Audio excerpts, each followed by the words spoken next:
Bienvenue à tous et à toutes. Merci pour votre participation à ce meet-up. Alors, je suis Gilbert Nzeka, donc je suis formateur et coach en entreprise et en école supérieure. Les écoles, ça peut être USA Multimédia à Paris, Digital Campus sur Paris et Bordeaux, et plein d'autres écoles avec lesquelles je travaille. En entreprise, beaucoup de startups, ou sinon des grands groupes en tant que consultant, coach, je ne sais pas quel est le bon terme. C'est vrai qu'on préfère dire coach désormais. Je n'ai pas que des compétences en UX, je fais aussi tout ce qui est développement, parce que à la base, je suis un geek, on ne va pas se mentir. Il y a 10 ans, j'ai été diplômé d'informatique. Et aussi tout ce qui est gestion de projet. Je fais souvent des meet-up ou des réunions à distance, parce que je suis aussi mentor chez Open Classroom. Et depuis le confinement, j'en ai décidé d'en faire gratuitement. C'est pour ça que vous êtes invité gratuitement à faire mes sessions.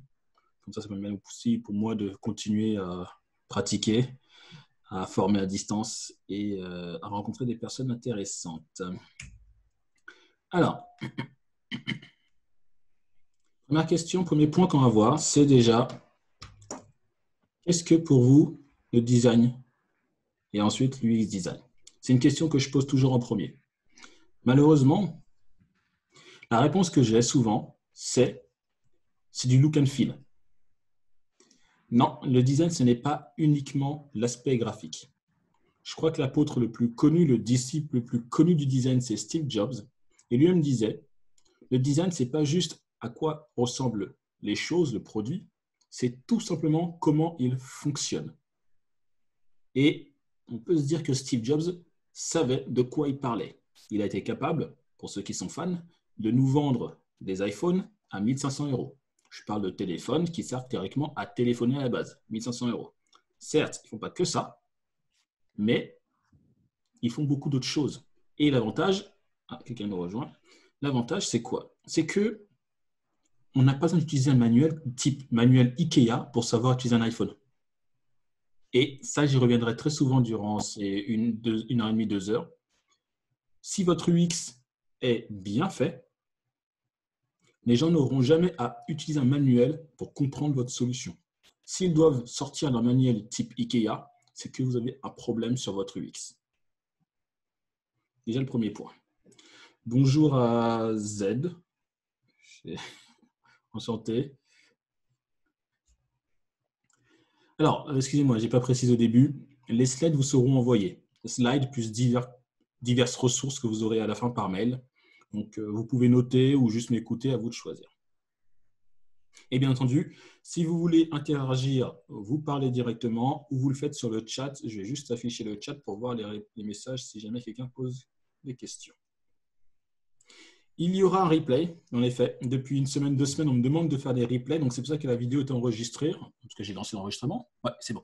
J'ai lancé l'enregistrement. Donc, la vidéo sera enregistrée et vous la recevrez sous 24-48 heures, le temps que je puisse enlever les parties qui serviraient à rien, genre avant et après. Parfait. Alors. Je continue. Le programme. Eh bien, durant ces 2 heures, on va parler du X. Ah, excusez-moi, en agrandissant, on voit que des caractères sont placés sur une deuxième ligne, donc je vais les dire à l'oral, ne vous inquiétez pas. On va parler du X. Ensuite, on va apprendre à connaître qui sont les utilisateurs, parce que le principal de l'UX, c'est quand même de créer des expériences dites intéressantes, agréables pour nos utilisateurs, inoubliables même. Donc, il faut d'abord savoir qui sont nos utilisateurs.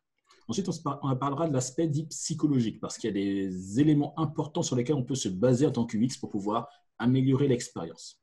Ensuite, on parlera de structuration de l'information, parce qu'une fois qu'on a récupéré de nos utilisateurs ce qu'ils veulent, comment ils le veulent, et qu'on aura, grâce à l'aspect psychologique, des informations sur qui ils sont réellement, il faudra apprendre à structurer l'information pour qu'ils viennent trouver rapidement l'information, la fonctionnalité, le service, le produit, ça dépend de ce qu'ils sont venus chercher, rapidement, sans avoir à réfléchir, je le répète encore une fois, sans avoir à utiliser un manuel IKEA pour comprendre comment fonctionne votre solution. Après, on abordera rapidement des notions avancées et je vous présenterai même dès le début un projet fil rouge parce que cet atelier se déroulera en 2 parties. Mais avant de commencer, on va prendre un exemple concret, Netflix, que je pense que tout le monde connaît. Et vous allez comprendre réellement qu'est-ce que l'UX grâce à cet exemple. Alors, Netflix. Netflix est né en 97. À la base, même si peu de personnes le savent, c'était juste un loueur de DVD. En France, nous, on avait des vidéos futures. Aux États-Unis, il y avait des blockbusters.com, si mes souvenirs sont bons. Il y avait beaucoup d'acteurs. Je ne sais pas si vous en souvenez, comment ça fonctionnait. On allait dans la boutique, on allait prendre un DVD. 2 semaines, 3 semaines ou même un mois, je crois, mais je crois que c'était 3 semaines après, on devait le ramener et on payait des frais. En tout cas, Vidéo Future, c'était 5 francs à l'époque ou 10 francs, je ne sais plus. On payait des frais à chaque fois qu'on avait un retard. Netflix s'est dit, je vais faire la même solution, le même service, sauf que je vais enlever les frais de retard. Les gens pourront donc louer de manière illimitée mes contenus. On viendra tout à l'heure pour comprendre comment est-ce qu'ils ont pu gérer la demande. Ensuite, en 2007, soit presque 10 ans après, ils ont rajouté le streaming. C'est sur ça qu'ils sont le mieux connus. Dans le DVD, ils le font toujours, mais aux États-Unis uniquement, et dans certains États des États-Unis. Ce n'est même pas tous les États qui l'ont. Mais ils le font toujours pour information. Et en 2011, ils ont lancé la production de contenu, leur propre contenu. Les plus connus sont House of Cards, Orange is the New Black, et tous les mois, ils en rajoutent des nouveaux encore. Ça, il suffit d'aller sur Netflix et vous allez voir tous les nouveaux contenus brandés Netflix. Alors, qu'est-ce que fait Netflix dans l'UX? Eh bien, dès 2000, rappelez-vous, ils ne faisaient encore que des DVD à cette époque. Ils ont lancé Cinematch. Je vous l'ai dit, ils avaient un problème. Ils avaient promis que les gens pourraient louer de manière illimitée des contenus. Ça veut donc dire qu'ils devaient avoir un stock de tous les films intéressants, un stock quasi illimité. Comment est-ce qu'ils ont géré ça? Non, ils n'avaient pas un stock illimité. C'était impossible. Donc, ce qu'ils ont fait, c'est qu'ils ont lancé un logiciel qui s'appelait Cinematch, qui avait pour but de faire des enquêtes, des recherches. Il agrégeait plein d'informations dans le but que Netflix puisse savoir quels sont les films qui sont les plus demandés, quels sont les films qui seront les plus demandés dans 2 mois, dans 3 mois, dans 6 mois, et ainsi de suite. Par rapport à cela, ils pouvaient donc gérer leur stock en fonction de la demande. Comment ils fonctionnaient? Enquête, utilisateur. Ils demandaient l'avis des clients et plein d'autres informations. Tout ça leur permettait d'avoir une longueur d'avance. Cinematch n'existe plus aujourd'hui, mais ils font toujours la même chose. Aujourd'hui, ce sont les données et l'A/B testing. Chaque clic, chaque survol d'image, chaque comportement sur Netflix est enregistré, analysé. En plus, ils font des interviews, des ethnographic research, des focus group. On va voir tous ces aspects-là tout à l'heure quand on parlera des personas. Ils font tout ça tous les jours. Un exemple pour savoir à quoi ça peut leur servir tout cela. Le binge watching, je pense que vous connaissez. C'est le fait de passer d'un épisode à l'autre très rapidement. Netflix, au début, n'avait pas créé la fonctionnalité. Elle n'existait pas. Donc, qu'est-ce qui s'est passé? En fait, un jour, ils se sont rendus compte que les gens, après la fin d'un épisode, revenaient en arrière, regardaient la liste des épisodes et cliquaient sur l'épisode suivant. Et ça, très rapidement. Netflix s'est dit, est-ce qu'on ne pourrait pas accompagner ce trend? Parce que c'est un terme technique, le trend. Eh bien, la réponse est forcément si. Et qu'est-ce qu'ils ont proposé? Pour ceux et celles qui connaissent Netflix, vous avez maintenant en bas à droite une petite vignette de l'épisode suivant avec un petit play pour passer rapidement à l'épisode suivant. Ça a été possible parce que Netflix analyse constamment les comportements des utilisateurs et donc il peut créer des fonctionnalités, améliorer l'expérience, débugger des problèmes qu'il pourrait y avoir et ainsi de suite. Alors, en plus de ça, de toutes ces données qu'ils récupèrent de manière automatique, ils vont tout simplement pouvoir faire des sondages aussi, des A/B testing, des ethnographic research, excusez-moi, et ainsi de suite. Pour quelle raison? Ils ont un problème de riches, mais un problème réel. Ils sont présents dans plus de 100 pays. Ils ont des clients dans le monde entier. Les Français ne consomment pas de la même manière que les Japonais. Les Russes ne consomment pas de la même manière que les Allemands, et ainsi de suite. Ça veut donc dire qu'ils doivent faire du global tout en étant ultra local. Pour le faire, le seul moyen, c'est de poser la question à ses utilisateurs et futurs utilisateurs. Qu'est-ce que vous voulez? Qu'est-ce qui marche? Qu'est-ce qui ne marche pas? Et ainsi de suite. Et ils le font ça tous les jours. Si ça vous intéresse, vous avez un article de avril 2019 de Navin Yangar, qui est le lead product designer chez Netflix. Et il nous explique, c'est en anglais. Il y a aussi une vidéo YouTube pour ceux et celles qui voudraient, mais c'est aussi en anglais. Donc, si vous avez des soucis en anglais, dommage. Si ce n'est pas le cas, profitez-en parce qu'il nous explique dans les détails toute la procédure UX que Netflix met en place. Et on se rend compte au final que Netflix est un monstre. Un monstre. Il a tellement de données, c'est comme Amazon. C'est juste impossible que quelqu'un puisse le dépasser. Aucun acteur pourra le dépasser dans le streaming. Il est en haut du game. Excusez-moi l'expression anglaise. Il est en haut du game. Alors, tout ça, ça nous permet de pouvoir comprendre un point très important. L'UX est un processus tourné sur les utilisateurs. Deux mots importants ici. Processus, utilisateur. Est-ce que vous avez des questions? Parce que j'enchaîne, mais si vous avez des questions, n'hésitez pas. Non, jusqu'à maintenant, ça va. Parfait. Alors, je continue.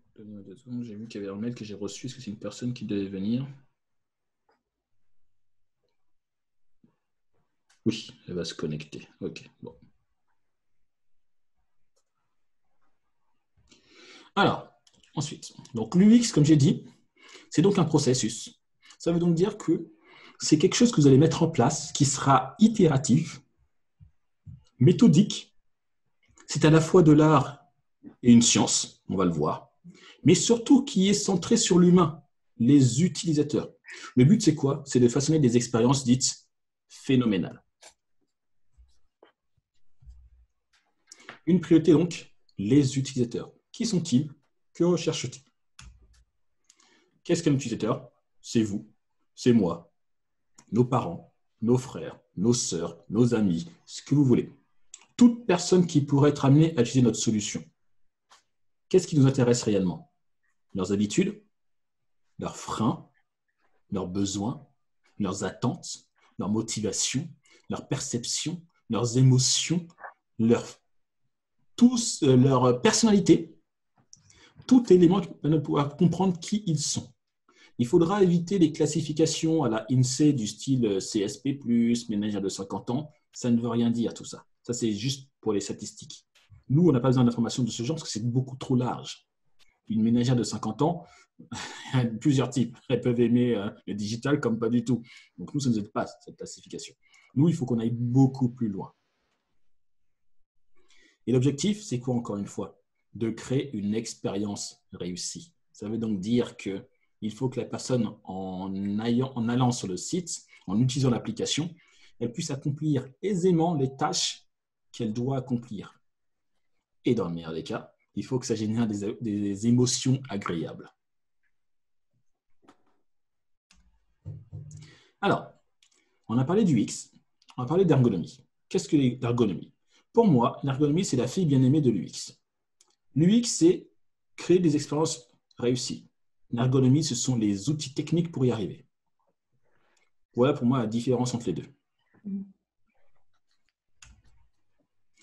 Alors, tout cela, ce n'est pas juste subjectif et une lubie de quelques irréductibles UX et amoureux de l'expérience utilisateur et des humains.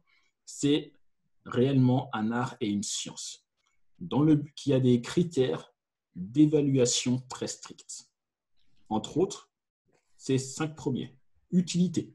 Il faut que votre solution soit utile. Il faut qu'on puisse comprendre en 5 secondes, en plus pour ceux qui font un peu du X, on appelle le test des 5 secondes, en 5 secondes qu'on puisse comprendre l'utilité du service et de la page. L'utilisabilité, l'efficacité, la facilité d'utilisation, le plaisir.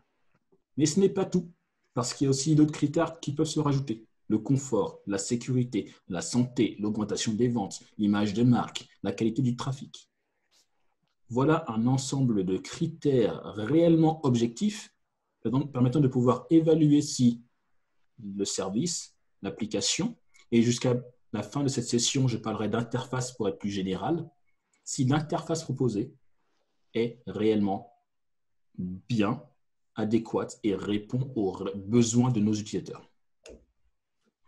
On ne fera pas de pause, donc on va continuer. Alors, comme je le disais, vous allez avoir un projet fil rouge à faire. Alors, cette session se fera en 2 temps. Déjà, le temps aujourd'hui qui est théorico-pratique. Et pour celles et ceux qui le veulent, vous allez pouvoir faire par la suite, que ce soit en groupe, j'ai déjà eu une personne qui a fait en groupe avec une autre personne qui se sont rencontrés dans le meet-up, ou tout seul. Vous allez prendre une application, que ce soit la vôtre, celle de votre entreprise, ou des applications comme Netflix, si vous voulez, Amazon, peut-être un peu trop gros, mais pourquoi pas. Facebook, évitez parce que c'est vraiment très très gros. Spotify, Citymapper, plein d'applications qui existent. Le Bon Coin, il y a 2 semaines, un groupe qui avait travaillé sur Le Bon Coin, qui a décidé de travailler sur Le Bon Coin. Donc, vous allez pouvoir analyser et faire l'audit de ces plateformes-là avec les éléments que je vous donnerai ce soir. L'idée, c'est que dans 1 semaine, 2 semaines, 3 semaines, vous revenez vers moi et on fera un point téléphonique, par Zoom ou juste par mail et je vous donnerai mes pistes d'amélioration. Pour celles qui veulent se constituer un book, c'est un bon moyen de pouvoir faire un book. Je pourrais même vous envoyer un sujet que j'ai donné à des étudiants il y a 2 ans. Room Saver, c'est un site de réservation de nourriture. Vous avez un devoir sur table à faire en 3 heures, un audit ergonomique. Donc, je pourrais vous l'envoyer. Vous n'aurez peut-être pas que 3 heures parce que vous n'êtes pas diplômé après.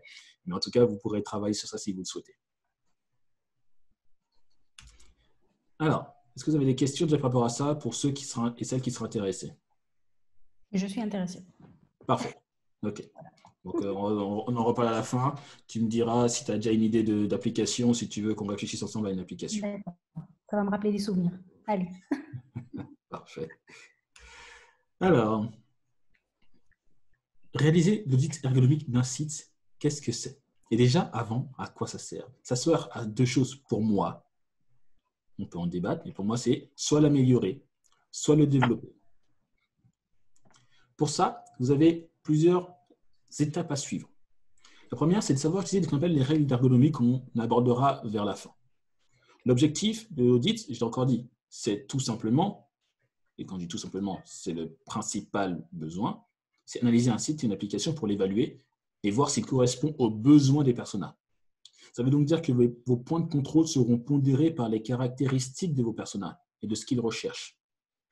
Il faudra apprendre, c'est compliqué au début, c'est plus facile vers la fin, quand on a pratiqué régulièrement, apprendre à se détacher de qui nous sommes pour pouvoir penser comme le persona.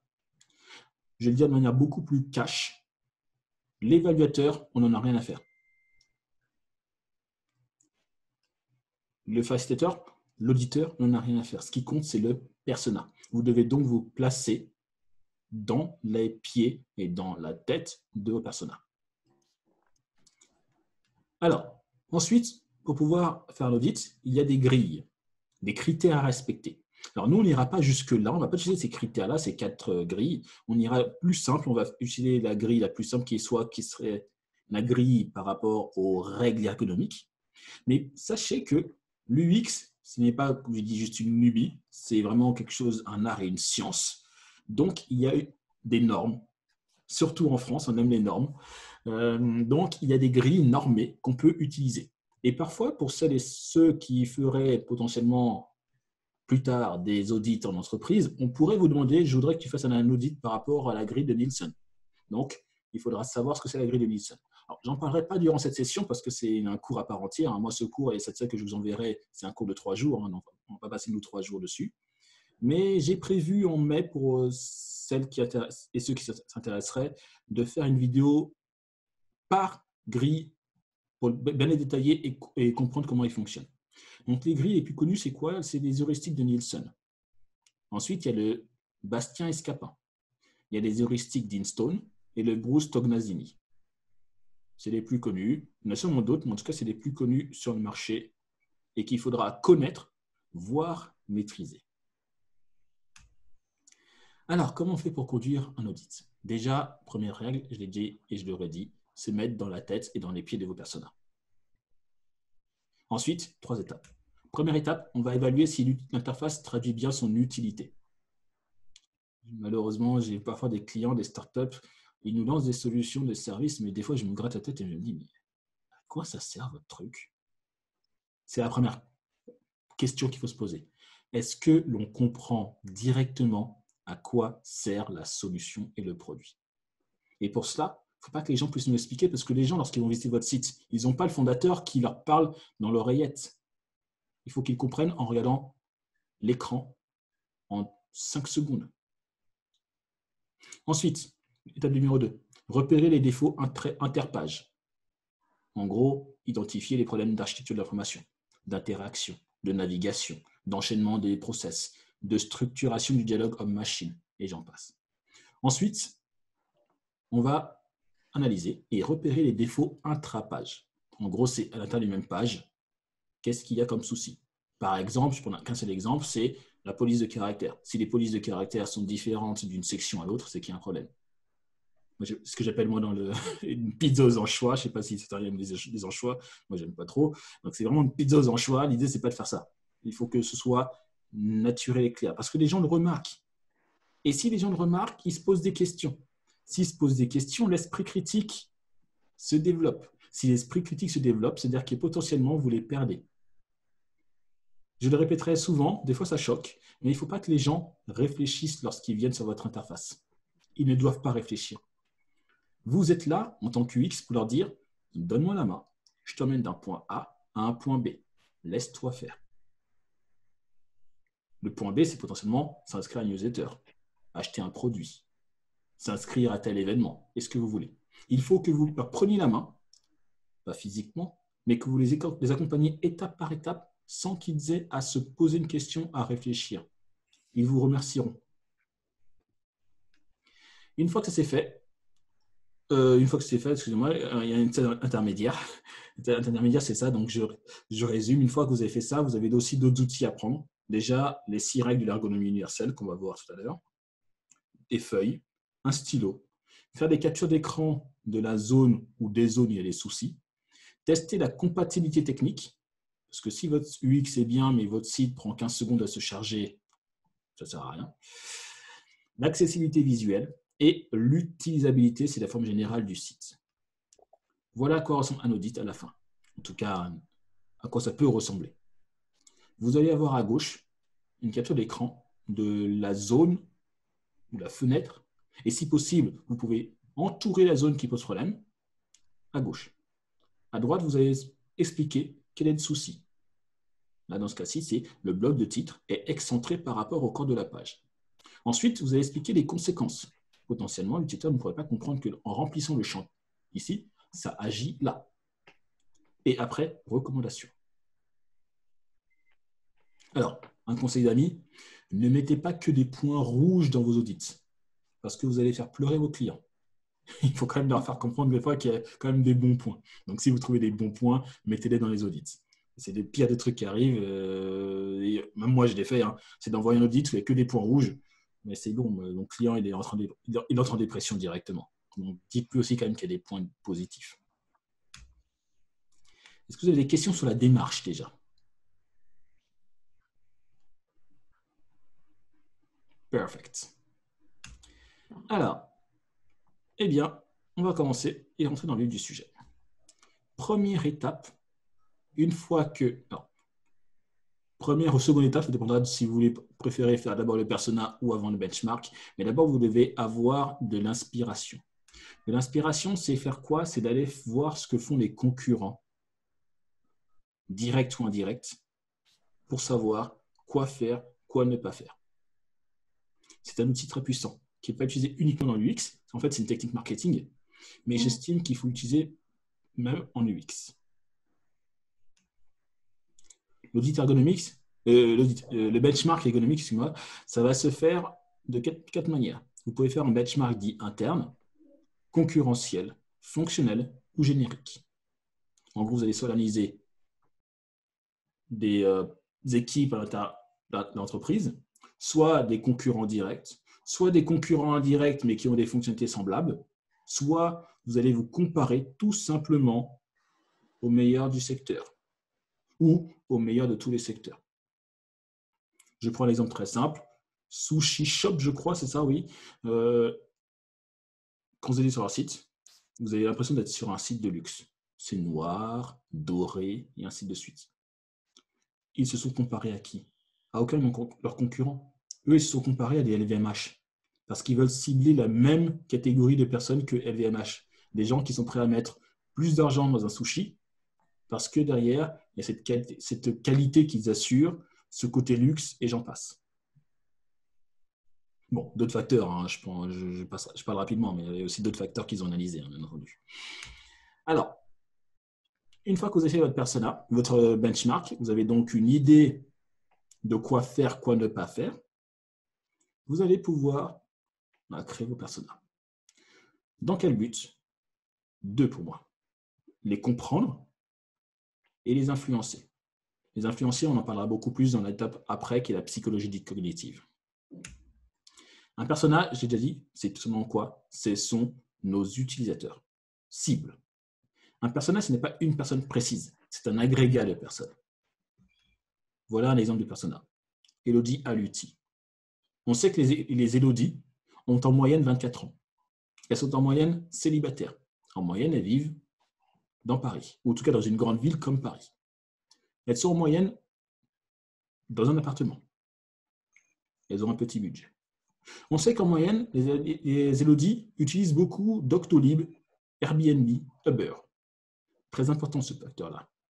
Je prends l'exemple très simple. Si après vos enquêtes, les Elodie, vous aviez dit qu'elles utilisaient beaucoup d'Instagram ou Facebook, on pourrait se poser la question, est-ce que dans mon site, je mettrais de la pagination? La réponse serait non, directement. Si elle utilise du Instagram, du Facebook, elle est déjà habituée à de l'infinite scroll. Ça veut donc dire que votre pagination, vous l'oubliez. Pareil, la question juste au-dessus. Quels sont les types de devices, de périphériques que vous utilisez? Si on voit qu'en moyenne, les Elodie utilisent du mobile ou du tablette, il faudra que votre application, votre site, votre interface soit d'abord ciblée pour les tablettes et après le desktop. Ou inversement, si c'est le desktop en premier pour elle. Il faudra aussi prendre en compte un autre facteur qui là n'est pas dans le persona, on en fait ça dans un autre outil UX. À quel moment de la journée elle va utiliser votre solution? Est-ce que c'est le matin dans les transports? Bon, avec le confinement, c'est mort maintenant. Est-ce que c'est à midi avant de manger? Ou est-ce que c'est dans l'après-midi? Donc, potentiellement, c'est-à-dire qu'elle a bien mangé, donc elle peut être fatiguée. Est-ce que c'est le soir? Et ainsi de suite. Ensuite, on a quoi comme information? Ses objectifs, ses freins, ses motivations, ses attentes. Et j'ai oublié le principal, à gauche, sa personnalité. On voit qu'elle est débrouillarde et autonome. Vous verrez que dans les slides, il y a 7 autres personas. Vous pourrez les consulter à tête reposée. Comment je constitue et je construis des personas? 2 outils pour moi. Les recherches qualitatives et les recherches dites quantitatives. Le qualitatif, c'est que vous allez parler avec la personne, soit de visu, soit de téléphone, en tout cas, vous allez lui parler. Vous êtes en contact direct avec la personne. Les outils liés à cela, c'est quoi? C'est l'observation, les focus group, les interviews, qu'ils soient physiques ou téléphoniques, et les études dites ethnographiques. Si vous le voulez, vous pouvez compléter ça avec des études dites et des recherches quantitatives. Le but, c'est comme un filet de poisson, je balance mon filet le plus long possible et je récupère tous les poissons possibles. Après, je vais trier, mais en tout cas, je récupère le plus d'informations possible. Pour ça, vous avez quoi? Analytics, vos questionnaires que vous pourrez envoyer sur Facebook, LinkedIn. Moi, régulièrement, j'ai des étudiantes ou étudiants ou contacts qui posent des questions sur LinkedIn, dans un formulaire Google Form. Moi, je rediffuse immédiatement parce que je sais que c'est important pour eux. L'UX n'est pas que lié à du digital. Donc, potentiellement, ça peut être aussi des agents en magasin. Et après, une fois que ça c'est fait, que vous avez récupéré le plus d'informations possible, 3 phases. Phase de recherche, c'est cette phase en question où je récupère les informations. Phase de réflexion, j'ai toutes les informations, ça sur ma table. Qu'est-ce que je fais? Je vois qu'il y a 3 personnes qui ont répondu de la même manière. En fait, non, c'est même 10 personnes. Potentiellement, c'est un persona entier, ça. Je vois qu'il y a 5 personnes ici qui correspondent à la même type. Donc, ça peut être un deuxième persona secondaire. Là, je vois des personnes, je ne veux vraiment pas avoir ce type de personnes comme client. Ça ne m'intéresse pas du tout, ce ne sont pas les services que je veux proposer. Ça, c'est ce qu'on appellerait, moi, j'appelle ça un contre-persona ou un anti-persona. Ce n'est pas un terme officiel, mais ça, c'est mon terme à moi. Ça, c'est clairement, vous pouvez vous faire un contre-persona. Ce sont des personnes à qui vous ne voulez absolument pas proposer de service. Ça arrivera et ça arrive tout le temps. L'erreur que les UX font parfois, c'est de se dire que toutes les informations qu'ils récupèrent sont forcément bonnes. Non, il peut arriver que les informations que vous récupérez ne soient pas bonnes parce que c'est des personnes à qui vous ne voulez pas répondre. On ne peut pas parler à tout le monde, on ne peut pas cibler tout le monde quand on fait un business. C'est impossible. Même Facebook ne parle pas à tout le monde. Même Facebook a mis en place des personas. Donc, il sait précisément à qui il s'adresse. Il ne répond pas à tout le monde. Et une fois que ça c'est fait, je vous ai mis dans les slides et vous aurez dans le drive que je vous enverrai par la suite un exemplaire de questionnaire que j'ai concocté pour un client et que je reprends à chaque fois et que j'améliore. Voilà le type de questions que vous pouvez me poser. Quel est votre nom? Quel est votre prénom? Quel est votre âge? Quel est votre métier? Où habitez-vous? Là, on permet déjà de pouvoir briser la glace et en plus, on commence à avoir des informations sur la personne. Si elle vit en ville ou si elle vit en campagne, potentiellement, on pourra proposer des solutions différentes. Ensuite, environnement digital. Combien d'heures par jour te connectes-tu à Internet? Pourquoi faire? Peux-tu me décrire une journée type? Et ainsi de suite. Le but, c'est d'avoir une information sur ses habitudes actuelles. Et ensuite, l'environnement de travail. Là, c'est les questions qui vont être liées à votre service que vous voulez proposer et leur vendre. Donc, il faudra, bien entendu, le personnaliser par rapport à cela. Où travailles-tu? Peux-tu me raconter une journée type? Et ainsi de suite. Qu'est-ce qui te dérange le plus? Donc, vous aurez ce questionnaire en plus détaillé dans le Drive. Comme ça, vous pourrez l'utiliser lorsque vous aurez à me faire le persona. Pour ceux et celles qui veulent faire le projet fil rouge, il faudra faire des personas. Donc, vous allez pouvoir avoir un exemplaire de questionnaire et un schéma que vous aurez à compléter pour pouvoir faire vos questionnaires. Et on peut faire des questionnaires même au confinement. Hein, parce que il y a 3 semaines, j'ai fait ce cours avec des étudiants pendant 3 jours. Elles m'ont sorti une liste de réponses parce qu'elles ont fait ça sur Facebook, elles ont envoyé ça sur LinkedIn, sur Instagram aussi. Elles ont appelé des gens qu'elles connaissaient. Elles sont revenues avec une pléthore de réponses. On peut le faire. Donc ça, vous pourrez très bien le faire. Alors, ça c'est un petit bonus. Comment se comporter avant et après un interview? Avant, se préparer déjà. Demander les autorisations nécessaires. Trouver un lieu calme et protéger des intrusions. Préparer le cadre de l'entretien. Pendant et après, je ne vais pas tout dire. Moi, le plus important qu'il faut retenir, c'est quoi? Empathie, écoute active. Vous devez être empathique et écouter les gens. Ce sont eux qui sont importants, pas nous. Donc, il faut les écouter. Même si parfois ils vous disent des choses qui peuvent vous choquer, vous énerver ou avec lesquelles vous n'êtes juste pas d'accord, on se tait, on écoute. Et quand on a envie d'avoir plus de précision, on pose des questions en plus. Donc, n'hésitez pas à être fluide. Si dans votre questionnaire, il y a des questions auxquelles vous n'avez pas pensé, mais sur le coup, vous avez la question, posez-la. Il faut pouvoir s'adapter aussi. Déjà, est-ce que vous avez des questions? Parfois, c'est parti. C'est assez clair, je ne fais pas trop vite, pas trop lentement, ça va? Perfect. Alors, l'atelier que je propose généralement en cours présentiel de 3 jours, c'est de faire un interview croisé. C'est plus simple en ce cas-ci parce qu'ils vont pouvoir s'interviewer avec tous les membres de l'équipe, de la classe. Mais dans votre cas, ce n'est pas forcément croisé, ça sera une interview tout simplement. Donc, préparez vos questionnaires, appelez vos amis, appelez votre famille, demandez à parler à telle ou telle personne, envoyez ça sur Facebook, LinkedIn et récupérez le plus d'informations possible pour pouvoir améliorer.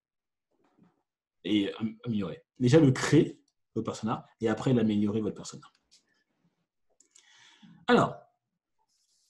Excusez-moi. Oui. Excusez-moi, là, on a parlé de faire une interview, préparer un lieu assez calme, mais je me demande, là, surtout en ce moment, qu'on est tous confinés, si on va faire une interview à distance, ça va être surtout un peu plus difficile. qu'est-ce que tu peux nous proposer comme solution si on est obligé à faire une interview à distance? Téléphone ou Zoom. Tu peux le faire. Mhm. Ce sera téléphone ou Zoom. Et si la personne n'est pas disponible, mais je ne vois pas pour quelle raison on ne pourrait pas être disponible dans cette période de confinement, au pire, tu Voilà. lui envoies par mail, par Google Mhm. Form. Non, je te donne plutôt au niveau de gérer à distance, tu vois. Ah, j'irai à distance. Toi, tu te fixes un cadre déjà, tu te dis pas plus de 45 minutes par exemple. 30-45 minutes, c'est pas mal déjà. Si tu veux décaler, tu peux toujours faire plus, mais déjà 45 minutes, c'est énorme. Ensuite, tu poses tes questions et tu attends les réponses. Alors je l'ai dit ici, mais je ne l'ai pas dit à l'oral, respect des silences. S'il y a un silence, respectez-le. Ne cherchez pas forcément à remplir les silences. Je sais que c'est un truc de manière générale, les gens, des fois, ont peur du silence. Nous, les silences, ce sont nos amis. Parce que durant ce silence, les gens peuvent être en train de réfléchir tout simplement. Encore plus lorsqu'on est à distance. Donc, tous ces aspects-là sont importants. Merci. Pas de rien. Alors, avoir des personas, même s'ils sont complets, fouillés, détaillés, ce que vous voulez, malheureusement, ce n'est pas assez nécessaire pour pouvoir savoir quoi leur proposer. Entre en jeu un autre outil très puissant, qui n'est pas forcément lié à l'UX, mais que l'UX a eu l'intelligence d'incorporer dans son corpus de compétences. La psychologie cognitive. Et on va parler maintenant de ça. On va parler de psychologie cognitive, fonctionnement du cerveau, technique de persuasion, loi à connaître, technique de négociation, principe à maîtriser. Alors, il y a juste un truc qui n'existait pas encore dans l'UX. Ça, c'est à mon grand regret, même si moi, je le pratique parce que j'ai cette compétence. Ce qu'on appelle la synergologie, ou en français plus simple, ce qu'on appelle étude du langage non verbal. Ça, j'estime que les facilitateurs et les UX designers, c'est une compétence qu'ils vont devoir acquérir de plus en plus parce que, malheureusement, beaucoup de choses ne seront pas dites par nos cibles. Mais on pourra le voir à leur comportement. Et je crois que l'exemple le plus flagrant qui m'a fait comprendre ce point-là, c'est lorsque je faisais un audit avec un étudiant, avec un groupe d'étudiants sur Le Bon Coin, c'était il y a 3 ans. Il m'avait dit que cette page de formulaire de recherche était super, mais quand on voyait leur expression de visage, c'était une grimace. À la fin, quand je leur ai montré la vidéo, cette partie de la vidéo et leur réponse à l'oral, ouais, en test utilisateur, en effet, c'est très utilisé, ouais. Et tu peux l'utiliser. Donc, quand j'avais montré leur réponse vocale, ce qu'ils m'avaient dit, ils m'avaient répondu, et leur vidéo, ils se sont dit, ouais, en fait, à ce moment-là, j'avais un petit souci parce que j'avais du mal à remplir le formulaire. Mais ça, ils ne m'avaient pas dit. Ils m'avaient dit que c'était bien, parce que c'est Le Bon Coin, donc forcément, c'est bien. Et ça, on peut le comprendre lorsqu'on analyse leur comportement non verbal. Donc ça, je l'ai dit, malheureusement, ce n'est pas encore une compétence demandée par les UX, mais si vous arrivez à vous former à cela, ça sera un plus très important pour vous. Alors, psychologie cognitive, qu'est-ce que c'est? C'est tout simplement l'analyse et l'étude du fonctionnement des mécanismes mentaux sur lesquels se basent les comportements humains. Derrière ce charabia scientifique, ça veut juste dire que nous, humains, nous sommes une machine très complexe, tellement complexe que notre cerveau a besoin de raccourcis pour fonctionner. Parce qu'il réfléchit tout le temps. Donc, s'il peut prendre des raccourcis pour ne pas réfléchir sur tel ou tel aspect, il va nous aimer. Les modèles, tu veux dire quoi par là, ça? Eva? Oui, on peut aussi dire les modèles mentaux. Donc, notre cerveau a besoin de raccourcis et il a besoin de ça réellement. Et vous allez voir à quel point, en fait, nous tous, on est sensible à cela. Alors, pourquoi on parle de ça en UX? Parce qu'il faudra, nous, en tant que UX, savoir taper dans ces mécanismes de la psychologie cognitive pour pouvoir faciliter la compréhension de nos interfaces. Encore une fois, on est toujours dans cet objectif. Alors, il y a plein d'aspects qu'on peut analyser en psychologie cognitive. des dizaines d'aspects. Moi, je me concentre uniquement sur ces 4-là. Perception, langage, mémoire, attention, résolution de problèmes. Mais avant de commencer, parlons de 2 livres qui, pour moi, sont très, très, très importants. Donc, il va falloir que dès ce soir, si vous le pouvez, ou plus tard, vous les achetiez. Amazon, ce n'est pas très cher. C'est Influence et manipulation pour le premier. Alors, c'est un chercheur américain, Robert Cialdini, qui a tout simplement dans ce livre résumé l'étude de sa vie. Son but, c'était de faire des études sur l'art de la persuasion et de la négociation, que ce soit en vente et ailleurs. C'est un livre qui est maintenant utilisé par plein de commerciaux, mais aussi par des gourous, par ce que vous voulez, parce qu'il y détaille tous les aspects permettant de pouvoir influencer les gens. Bien entendu, le but, c'est derrière, à chaque fin de chapitre, il nous explique comment ne pas tomber dans le piège. Donc, son but n'est pas non plus d'armer les manipulateurs, si je veux dire ça comme ça. Et son but, c'était quand même de nous expliquer comment ne pas tomber dans le piège. Mais c'est intéressant de pouvoir savoir quelles sont les pratiques qu'on peut être amené à utiliser pour manipuler les gens. Alors, quand je dis manipulation, ce n'est pas forcément négatif. Hein. Ça peut être aussi positif, parce que nous, on n'est pas là pour pouvoir manipuler de manière négative les gens. On n'est pas des gourous. Si certains d'entre vous veulent devenir gourou, allez-y.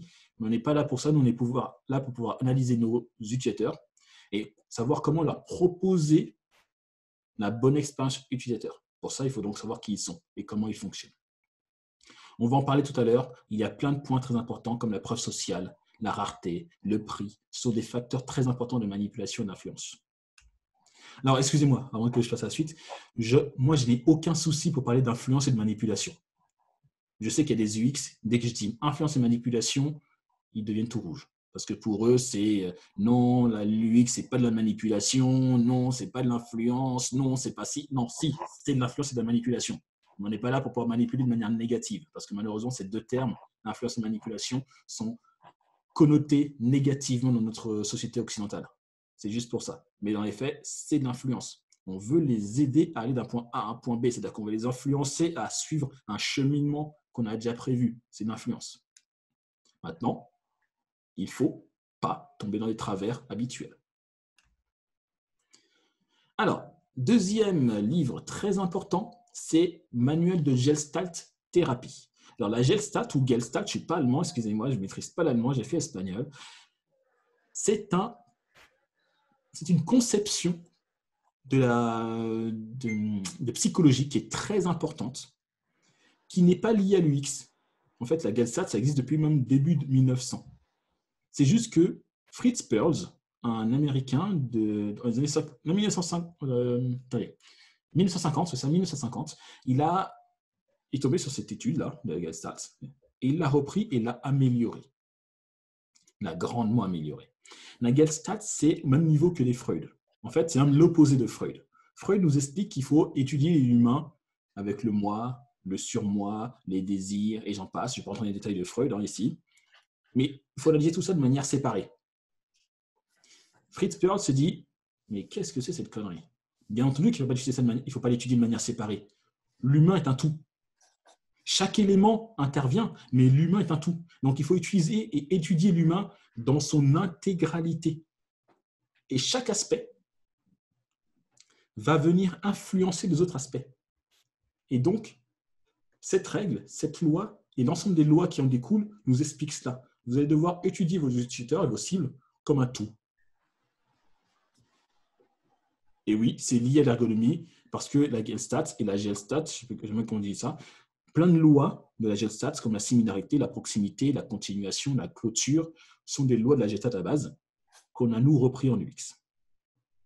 Je vais prendre un exemple très simple et vous allez comprendre directement. Disons que vous êtes invité par votre bien-aimé à une soirée. Vous arrivez dans cette soirée. Si vous êtes arrivé en mode bon vivant, qu'est-ce que vous allez voir en premier?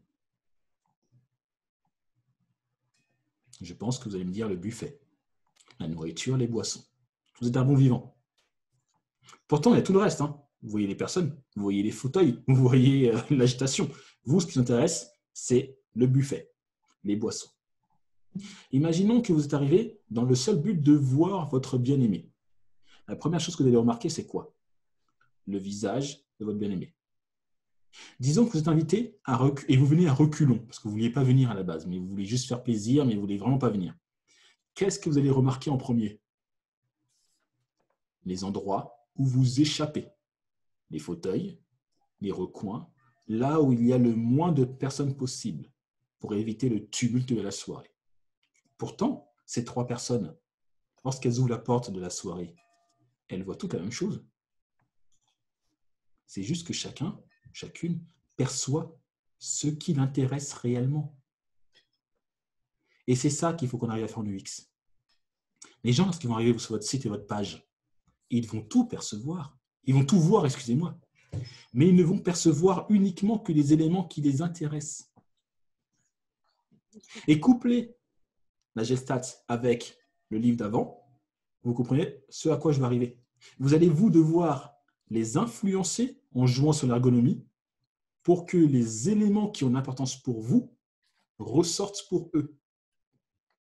Les boutons, les sliders, tous ces éléments de mise en avant, et on pourra en parler d'autres, les éléments de l'ergonomie, seront là dans le seul but que les personnes perçoivent ce que vous voulez qu'ils perçoivent avant qu'ils perçoivent ce qu'ils sont censés percevoir naturellement. Et en fait, on est là pour pouvoir les influencer de cette manière-là. Ça sert à ça, les mises en avant, sliders, les CTA, les boutons d'action bien visibles. Ça sert à ça. Faciliter la perception de tel ou tel élément de l'interface. Pourtant, tout le monde voit la même chose sur la page. Voilà un exemple concret de ce qu'on peut faire avec la Gestalt et avec les règles d'ergonomie. Est-ce que vous avez des questions par rapport à cette partie-là?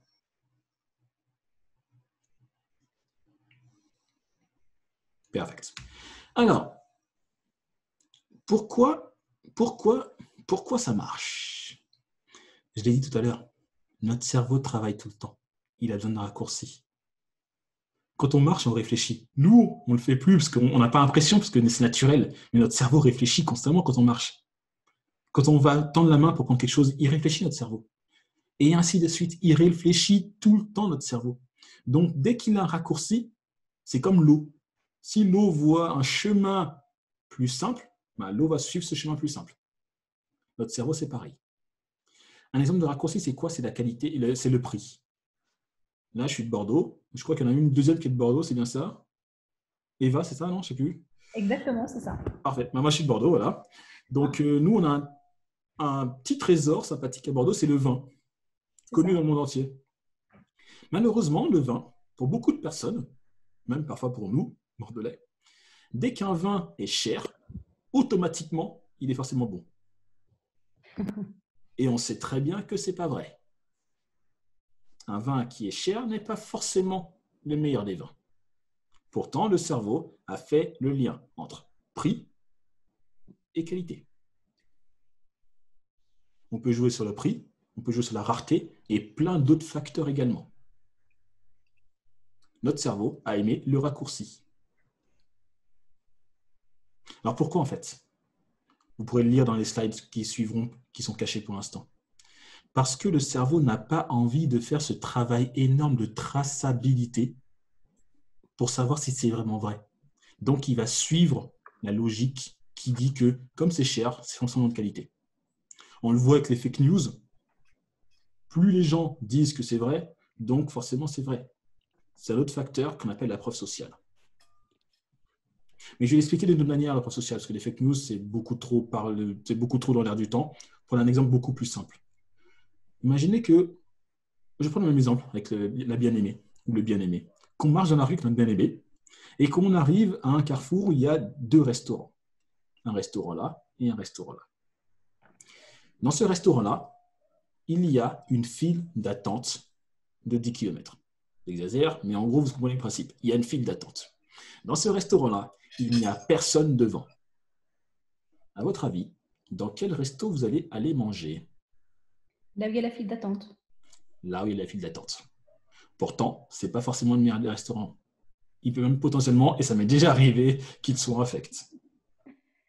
C'est ce qu'on appelle les biais cognitifs, un petit peu. C'est un biais cognitif basé sur cette notion de preuve sociale. Parce que comme la masse dit que c'est vrai, c'est donc forcément vrai. Comme la masse dit que c'est faux, c'est donc forcément faux. Notre cerveau ne veut pas réfléchir, il y va. Il est fainéant. Je ne sais pas s'il est fainéant, mais il aime bien simplifier la vie. Apparemment, c'est prouvé que le cerveau humain, scientifiquement, vraiment, il est fainéant. Il cherche toujours la facilité et c'est pour ça que ça existe des biais cognitifs. Il y en a pas mal qui facilitent un petit peu ces tâches-là. Ouais, ouais. Alors pour nous, en tant qu'UX, ça veut dire quoi? Témoignage, réassurance, influenceur. Tous ces éléments. Ok, tu recevras. Alors, si tu n'as pas donné ton. Tu t'inscris par Eventbrite ou pas? Si ce n'est pas le cas, mets ton adresse email dans le chat, comme ça je t'enverrai aussi les slides par la suite et le replay. Parfait. Merci beaucoup. Allez, Désolée pour ça. pas de souci. Alors, témoignage, réassurance, influenceur. Voilà des éléments que vous allez pouvoir utiliser pour pouvoir jouer sur la preuve sociale et donc faciliter l'adhésion de vos utilisateurs sans qu'ils aient à réfléchir. Avec les travers que l'on connaît, hein. Les faux likes, les faux commentaires, et j'en passe. Je prenais l'exemple de TripAdvisor, le nombre de faux commentaires a été élevé, mais pourtant les gens continuent à y aller sur le site. Et en fait, c'est ça qui est marrant, c'est que plus on sait qu'il y a des faux commentaires, plus on y va pourtant. C'est tout le monde bizarre, mais c'est comme ça que ça fonctionne. Biais cognitif, preuve sociale. Autre aspect, la rareté. C'est pareil que le prix, donc je ne vais pas passer plus de temps que ça. Un bien est désirable et beaucoup plus désirable s'il est considéré comme rare. Pour nous, en UX, ça veut dire quoi? Les promotions, les ventes privées, et ainsi de suite. Tous ces éléments permettront de pouvoir faciliter l'adhésion et l'acquisition de l'utilisateur. À côté de cela, les notions beaucoup plus classiques de l'Agile Stats qui sont comme l'affordance. La question que je vais vous poser, ça va être, quand vous voyez cette porte à droite, qu'est-ce que vous avez envie de faire? La tirer, la pousser, la tirer, la pousser, la soulever, la tirer comme ça en mode battant ou pas? Ou faire quoi? Je pense que la majorité des questions et des réponses, ce sera de la tirer ou de la pousser. La pousser. Plus simple, c'est de la tirer, parce qu'il y a une poignée, donc on se dit forcément tirer. Et s'il y a une poignée, sinon il y aurait un truc. Il faut pousser. C'est ça l'affordance. L'affordance, ce sont les possibilités d'action suggérées par les caractéristiques d'un objet. Pour parler du X, un bouton doit ressembler à un bouton. Je sais qu'à une époque, on a eu le Material Design de Google. En tout cas, la première version, la deuxième version, ils ont un peu corrigé cela. Les boutons étaient super design, super flat, beaucoup de choses, mais personne ne pouvait cliquer dessus parce que personne ne comprenait que c'était un bouton. Malheureusement, des fois, les équipes, avec les designers qui veulent faire un truc tip-top, c'est bien tip-top, mais ça ne veut pas dire qu'ensemble que les gens vont comprendre. Ils nous font des boutons, des champs et autres que les gens ne comprennent pas. Vous devez faire comprendre instinctivement à quoi correspond tel ou tel objet sur la page, sur l'écran, sur l'interface, grâce à ces caractéristiques. Un bouton, c'est rectangulaire ou carré, mais rectangulaire généralement. Arrondi, avec une petite bordure, un texte au milieu. Texte ou icône. Ou icône, parce qu'on peut aussi mettre les deux, je le conseille souvent. What the fit. La question que je vais vous poser, c'est, par rapport à l'image de droite, excusez-moi, quel est pour vous le bouton le plus proche de la cible?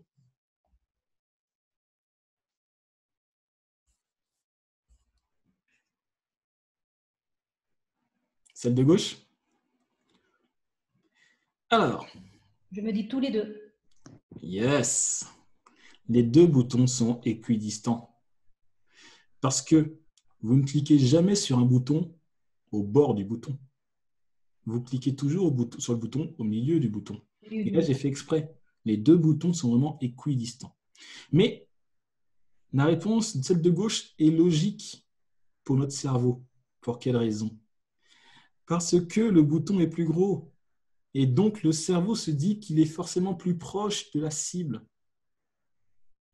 Et c'est ça la loi de Fitts, en fait. La loi de Fitts nous dit que le temps requis pour atteindre une cible est proportionnel à la distance entre le point de départ et la cible. Ça, c'est logique, ça, c'est normal. Mais surtout, il est inversement proportionnel à la taille de destination. Ça veut donc dire que si votre bouton est plus gros, le cerveau a l'impression qu'il est plus proche et donc, naturellement, il a envie de cliquer dessus parce que c'est un fainéant. Je reprends cette expression, c'est un fainéant. C'est ça. On nous a expliqué la même chose quand on a appris à conduire. On nous disait, ne regarde pas la voiture à côté, là, parce que tu vas foncer dedans. Qu'est-ce qui s'est passé les premières fois? On regardait la voiture et on fonçait dedans, sans le savoir. Là, c'est pareil. La souris suit le regard. Là où va votre regard, votre souris vous suit sans le savoir. Et donc, comme automatiquement, le bouton de gauche est plus gros, tu vas naturellement sur le bouton de gauche, ta souris te suit. Clique. Ça, c'est un élément de l'UX qui est très puissant. On le voit tous les jours sans vraiment le voir, en fait. Maintenant, vous le verrez tout le temps. Prenez un bouton, même chez Amazon, les boutons annulés et suivant. Le bouton suivant est toujours un tout petit peu plus gros. Et des fois, c'est même que, en fait, ils ont juste mis une bordure sur le bouton suivant. Le bouton cancel n'a pas de bordure. Pour le cerveau, le bouton suivant est plus gros. Et donc, on a envie de cliquer dessus. Donc, c'est-à-dire que même sur un élément d'un pixel, une bordure, 1, 2 pixels, on peut manipuler les gens et utiliser la loi de Fitts. Ça, c'est un élément très important de l'UX. Alors, je parlais tout à l'heure de manipulation et influence. On peut aller dans le dark side, pour reprendre l'expression Star Wars. On peut très bien tomber dans le côté obscur de la force, ce qu'on appelle dans l'UX les dark patterns. Ce sont toutes ces pratiques d'ergonomie et de psychologie cognitive appliquées dans le but de vraiment manipuler les gens. Moi, j'en parlerai pas parce que je suis pas fan, même si j'ai aucun scrupule des fois à le faire, parce qu'il faut faire du chiffre, tout simplement, à pas se mentir. C'est le fait de manipuler les gens avec des règles d'ergonomie qui font que les gens ne vont même plus réfléchir. Tu ne mets que des gros boutons quand tu veux que les gens aillent dans une direction, les petits boutons lorsqu'ils ne veulent pas, tu ne veux pas qu'ils aillent dans cette direction-là. Tu joues sur d'autres éléments qu'on verra au fur et à mesure. Tu joues sur la preuve sociale, tu joues sur... et ainsi de suite. Et vous allez voir que les gens vont vous suivre sans réfléchir. Un exemple, après on passe à la suivante. Pour celles et ceux qui connaîtraient Amazon, une fois que vous cliquez sur le bouton « Ajouter au panier d'achat », est-ce que vous remarquez que la page d'Amazon change? Je pense que non. En fait, une fois que vous avez ajouté votre produit à votre panier d'achat, vous arrivez dans ce qu'on appelle le tunnel d'achat. Et vous allez vous rendre compte, maintenant, avant ce n'était pas le cas, le menu disparaît. Vous n'avez aucun moyen de pouvoir revenir en arrière. Les boutons pour aller en avant, pour continuer à aller acheter, sont 1, mis en avant jaune, 2, ils sont plus gros que les boutons retour. Parce qu'il y a quand même des boutons retour. Il y a cette notion qu'il faut donner la liberté aux gens. Et ainsi de suite. C'est un dark patterns. Alors Amazon le fait parce qu'ils s'en foutent, c'est Amazon. Mais c'est un dark patterns. C'est-à-dire que les gens qui sont derrière chez Amazon sont tellement bons en UX, en ergonomie et en psychologie cognitive qu'ils ont été capables de pouvoir mettre toutes ces règles et les agencer de telle manière que on réalise l'aspect business qu'ils veulent, qu'on achète le plus rapidement possible. Zalando fait la même chose. Je ne connais pas Zalando, mais sûrement, ils ont dû s'inspirer d'Amazon. Et ça, c'est un truc qu'on peut faire et manipuler très rapidement les gens. Encore une fois, je dis avec le plus de scrupules possible quand même, hein, parce qu'il ne faut pas le faire dans le but de manipuler sans scrupules, mais des fois, ce sont des règles qu'on peut appliquer très simplement. Si ça vous intéresse, vous avez un site qui s'appelle darkpatterns.org, je crois. Attendez, oui, je crois que c'est .org, vérifiez sur Google, qui recense toutes ces dark patterns appliqués par les entreprises. Et vous allez voir que c'est vraiment ahurissant. Maintenant, vous le savez. Vous connaissez ces règles. Donc, vous ne tomberez plus dans le panneau. Et potentiellement, vous serez même de pouvoir les utiliser, vous, pour pouvoir améliorer l'expérience de vos utilisateurs. Alors, on va passer à la suite, qui est des lois pures et simples de la Gestalt. similarité, proximité. On part du principe que tout ce qui se ressemble s'assemble. C'est une phrase qui est basique, mais qui est si vraie. Tout ce qui est proche est de la même famille. Basique, mais si vrai. Pour nous en UX, ça veut dire quoi? Ça veut dire qu'on va pouvoir regrouper les éléments qui ont une signification logique ensemble. On va pouvoir mettre du même couleur, du même police de caractère, d'une même taille de caractère des éléments qui sont semblables, similaires, et ainsi de suite. Pour le cerveau, il perçoit instinctivement, sans avoir à réfléchir, ces éléments-là. Là, vous n'avez pas besoin de réfléchir. Vous avez directement vu les points jaunes, les points ronds, et les carrés. Votre cerveau l'a vu directement. Pareil en dessous, vous avez vu automatiquement les familles qui se créent, les éléments qui étaient regroupés par groupe de 8, et ainsi de suite. Votre cerveau l'a vu. Faites la même chose sur l'UX de votre interface. Loi de clôture. Qu'est-ce que vous voyez dans l'image en haut à droite? Alors, soit un vase ou sinon deux visages qui se font face à face. Qu'est-ce que tu as vu en premier? En fait, je sais pas. Comme je connais l'image, je vois les deux en même temps. Oui, maintenant tu la connais, d'accord. Mais je dirais le vase parce qu'il est noir. Ouais. Et comme il ressort plus que... Donc voilà, loi de clôture. Le cerveau n'a pas eu besoin qu'on ferme les formes. Il a vu les visages directement. Après, peut-être en premier, mais il l'a vu. C'est ça la loi de clôture. Pas besoin de fermer les formes. Le cerveau peut le faire tout seul. Des fois, il fait mal, mais en tout cas, il le fait. Pareil, en dessous, moi, la première chose que j'ai vue, c'était des Pac-Man. Peut-être parce que j'ai trop joué à Pac-Man quand j'étais petit. Mais je pense que maintenant, vous voyez qu'il y a aussi des triangles qui se superposent. Et vous aurez plein d'exemples de ce genre sur Google Images. Le plus parlant pour moi, c'est le C de Carrefour. Ah merde, j'aurais peut-être pas dû le dire. Le logo de WWF aussi, en effet. Il y a plein d'exemples de ce genre. Ça veut dire quoi pour nous en tant que UX? Pas besoin de fermer tous les bords, de mettre des liserés qui vont en fait surcharger visuellement la page. Le cerveau peut le faire naturellement. Faites des interfaces aérées. C'est ça la règle de la clôture. Le cerveau peut fermer les formes tout seul. Un exemple avec Frishti, en tout cas pour ceux qui sont de Paris, c'est un service qui doit vous parler. Qu'est-ce que vous voyez comme règle de Nagelstadt appliquée ici?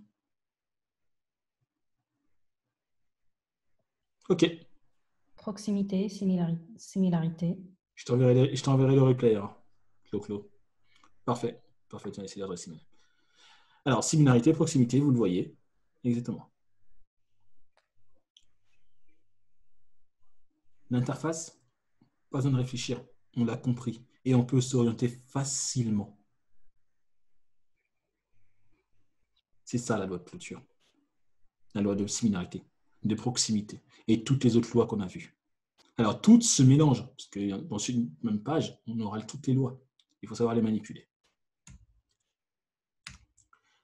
Alors, on a vu qu'on pouvait faire des benchmarks. Disons qu'on a fait le benchmark. On a fait nos personas. On sait ce que veulent et recherchent nos cibles. On a l'outil de la psychologie cognitive dans notre poche. On la connaît, on la maîtrise. Maintenant, comment est-ce qu'on peut proposer à notre utilisateur une expérience adéquate et optimale? La première des réponses, ça va être de créer une architecture d'information si bien qu'il réponde, plutôt que l'utilisateur trouve instinctivement comment trouver la réponse à sa question.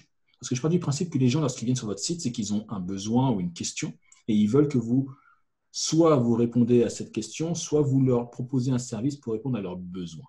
Donc, il faut qu'ils puissent trouver cette réponse rapidement sur votre site. Et pour ça, il faudra donc organiser votre page, votre site, de telle manière qu'ils puissent trouver ça facilement. Et pour moi, l'outil le plus, alors ce n'est pas le seul, mais l'outil le plus important de l'architecture d'information, c'est ce qu'on appelle les tris de cartes. Il y en a plein d'autres, hein. Mais je ne suis pas là pour vous détailler la pléthore d'outils. Hein. J'ai une formation à part entière qui s'appelle méthode UX pour ça. Le tri de cartes, c'est quand même pour moi le plus simple à mettre en place. ou card sorting en anglais. L'idée, c'est très simple. Ça va être de prendre des post-it, d'écrire des notions, des fonctionnalités, des idées dessus et de les classer intelligemment. Et ce classement ne se fera pas directement. Il se fera par étapes. Quelles sont les étapes?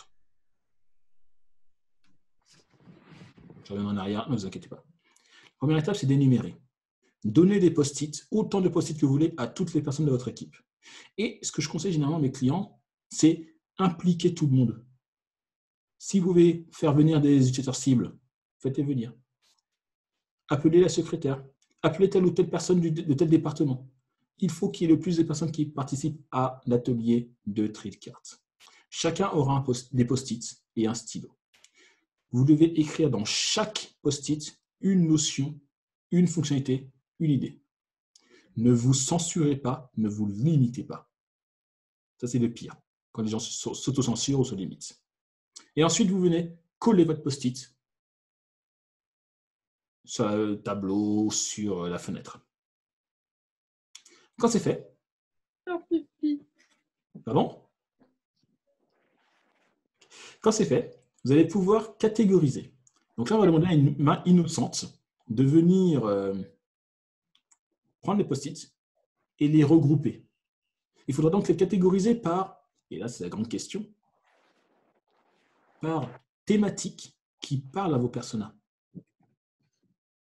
Et pour ça, donc, ça veut dire qu'il faut qu'on connaisse les personas. Comment nos personas vont regrouper telle ou telle information?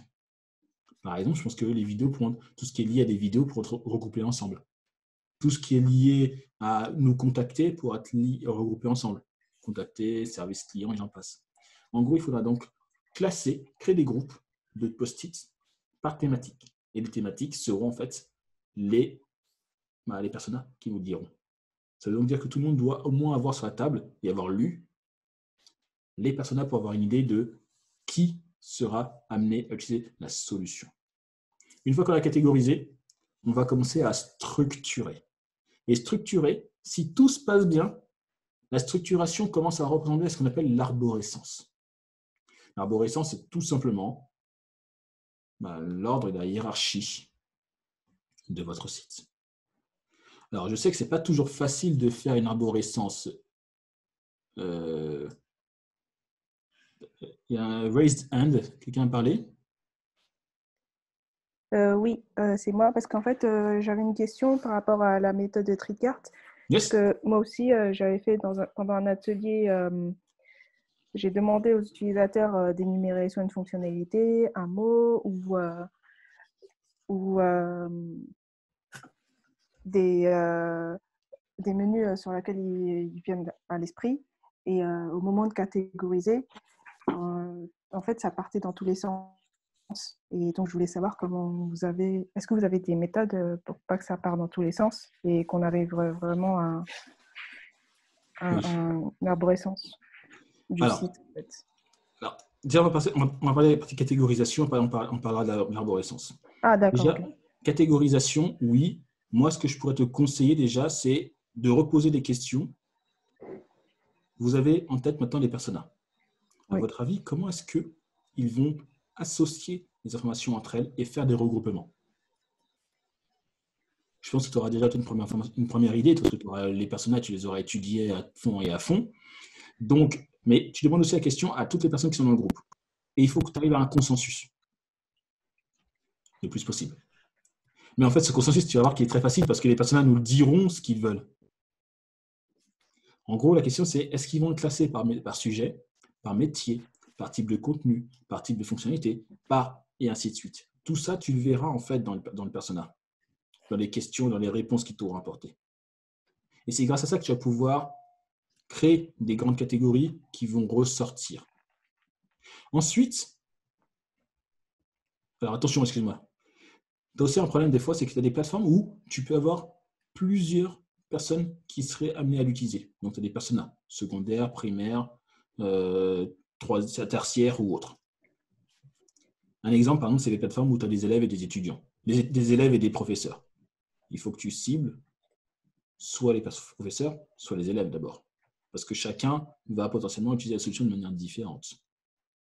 Ou, si tu peux, tu crées l'interface qui répond aux deux avec rapidement visible pour les professeurs leur zone, pour les élèves leur zone. Donc ça, c'est une problématique que tu peux avoir si tu es dans ce qu'on appelle les marketplaces. Si tu cibles 2 personnes à la fois, il faudra pouvoir aussi le gérer durant ton truc de carte. Une fois que c'est fait, tu vas commencer à structurer.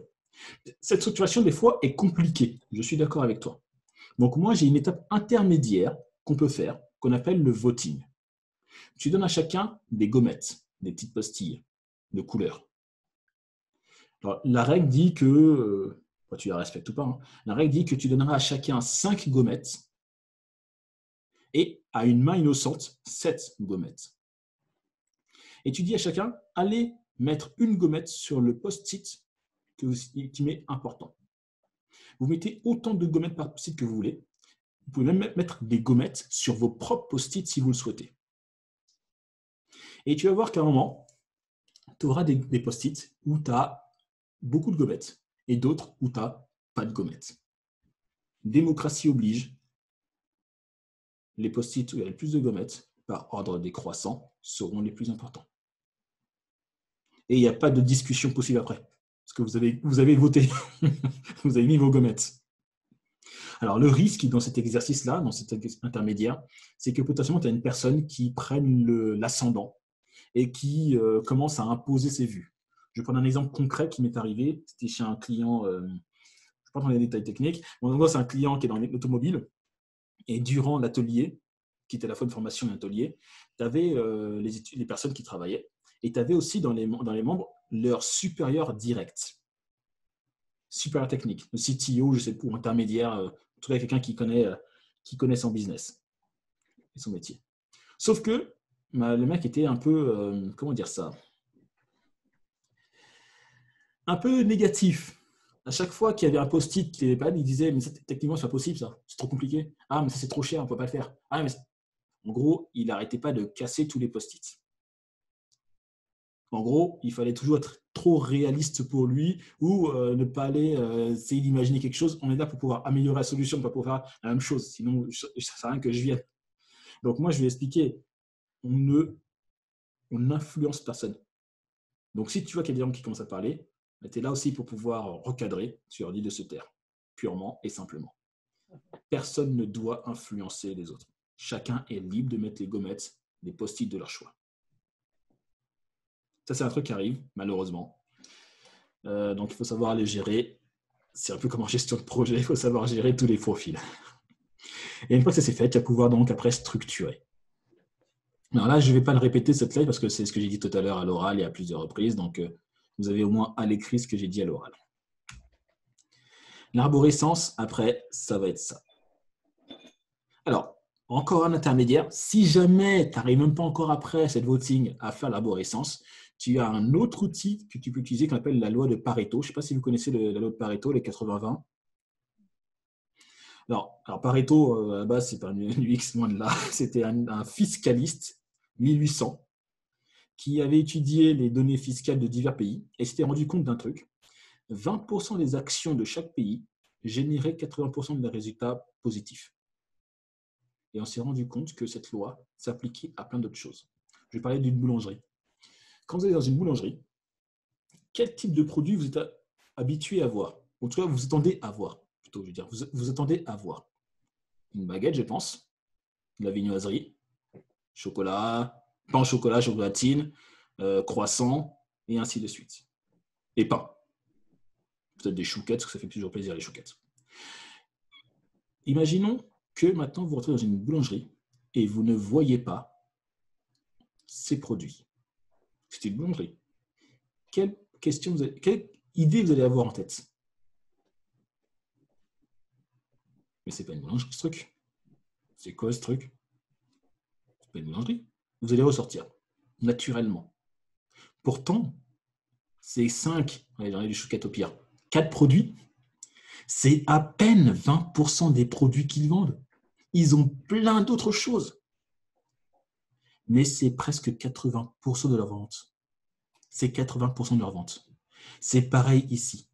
Vous devez mettre en haut, en premier niveau, les 80% de fonctionnalités qui attire les gens le plus. Et bizarrement, vous allez vous rendre compte que ces 80% de demandes représentent à peine 20% des fonctionnalités de votre site.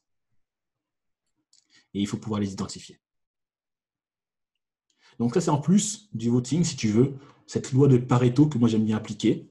Comme ça, je vais pouvoir encore plus filtrer pour arriver à une arborescence. Mais à force, vous allez voir que vous allez vous rendre compte que ça viendra. Une fois que vous avez fait la catégorisation, l'arborescence découlera rapidement. Est-ce que vous avez des questions par rapport à ça? Perfect. Alors, tri de cartes, on ne peut pas les faire. Pour celles et ceux qui voudraient quand même faire un tri de cartes à distance, c'est possible. Il y a des solutions comme Mural, je crois, Miro. Vous allez pouvoir faire des tri de cartes à distance. Donc, n'hésitez pas à vous renseigner sur ces plateformes, Mural, Miro et autres. Et sûrement d'autres qui existent. Vous allez pouvoir faire des tri de cartes à distance. Et c'est très, très, très simple à utiliser.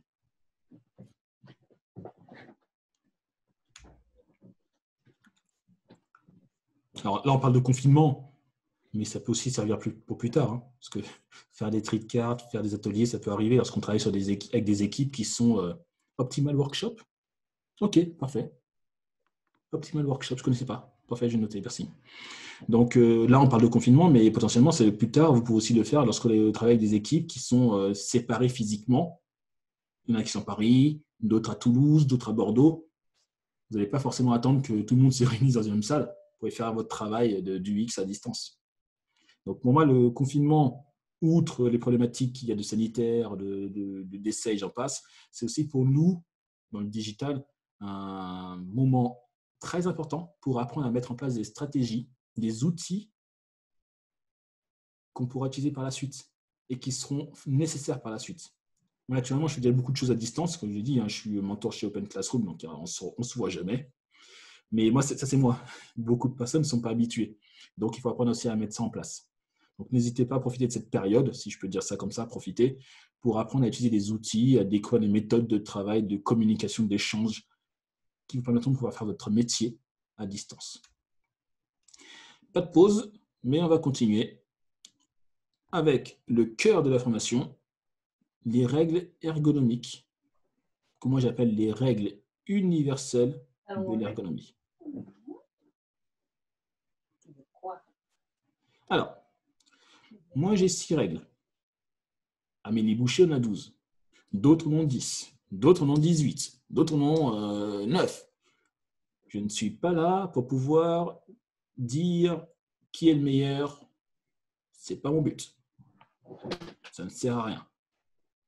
Parce qu'au final, que vous en ayez 6, 12, 18, 9, ou ce que vous voulez, théoriquement, si vous êtes bon, bien vos règles doivent se ressembler. C'est juste que vous l'avez catégorisé différemment.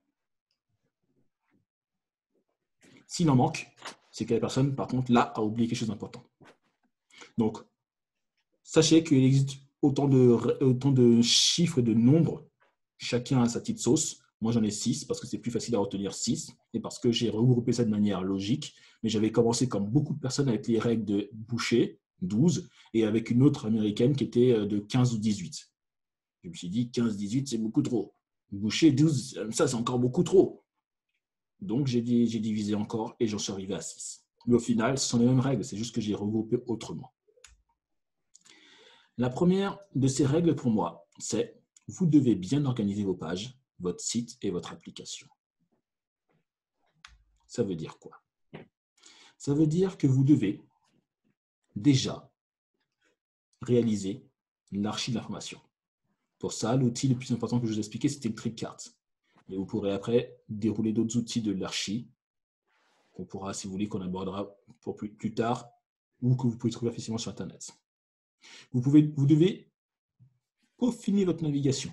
La navigation vient après l'arborescence. Donc déjà, il faut faire l'architecture, l'arborescence, et vous peaufinez votre navigation. Il faut que les gens ne se perdent pas sur votre site. Vous devez organiser et rythmer les contenus. Lire à l'écran, c'est plus difficile que lire sur papier. Donc, Alterner les contenus, images, textes, vidéos, infographies. Demander des informations de manière intelligente. Un exemple, on en parlera tout à l'heure dans une autre règle. Lorsque les gens se créent un compte, demandez l'essentiel. Email, mot de passe. Ensuite, quand vous aurez besoin potentiellement de leur adresse postale, demandez l'adresse postale. Et ainsi de suite. Par contre, évitez de créer des formulaires de 10 km dans l'espoir d'avoir tout d'un coup. Ça ne sert à rien et ça rebute les gens. Demandez des informations de manière intelligente et de manière séquentielle. Allez à l'essentiel sur les contenus et les fonctionnalités. Ne tournez pas autour du pot, les gens n'ont pas le temps. Prenez votre exemple. Prenez-vous. Si vous arrivez sur un site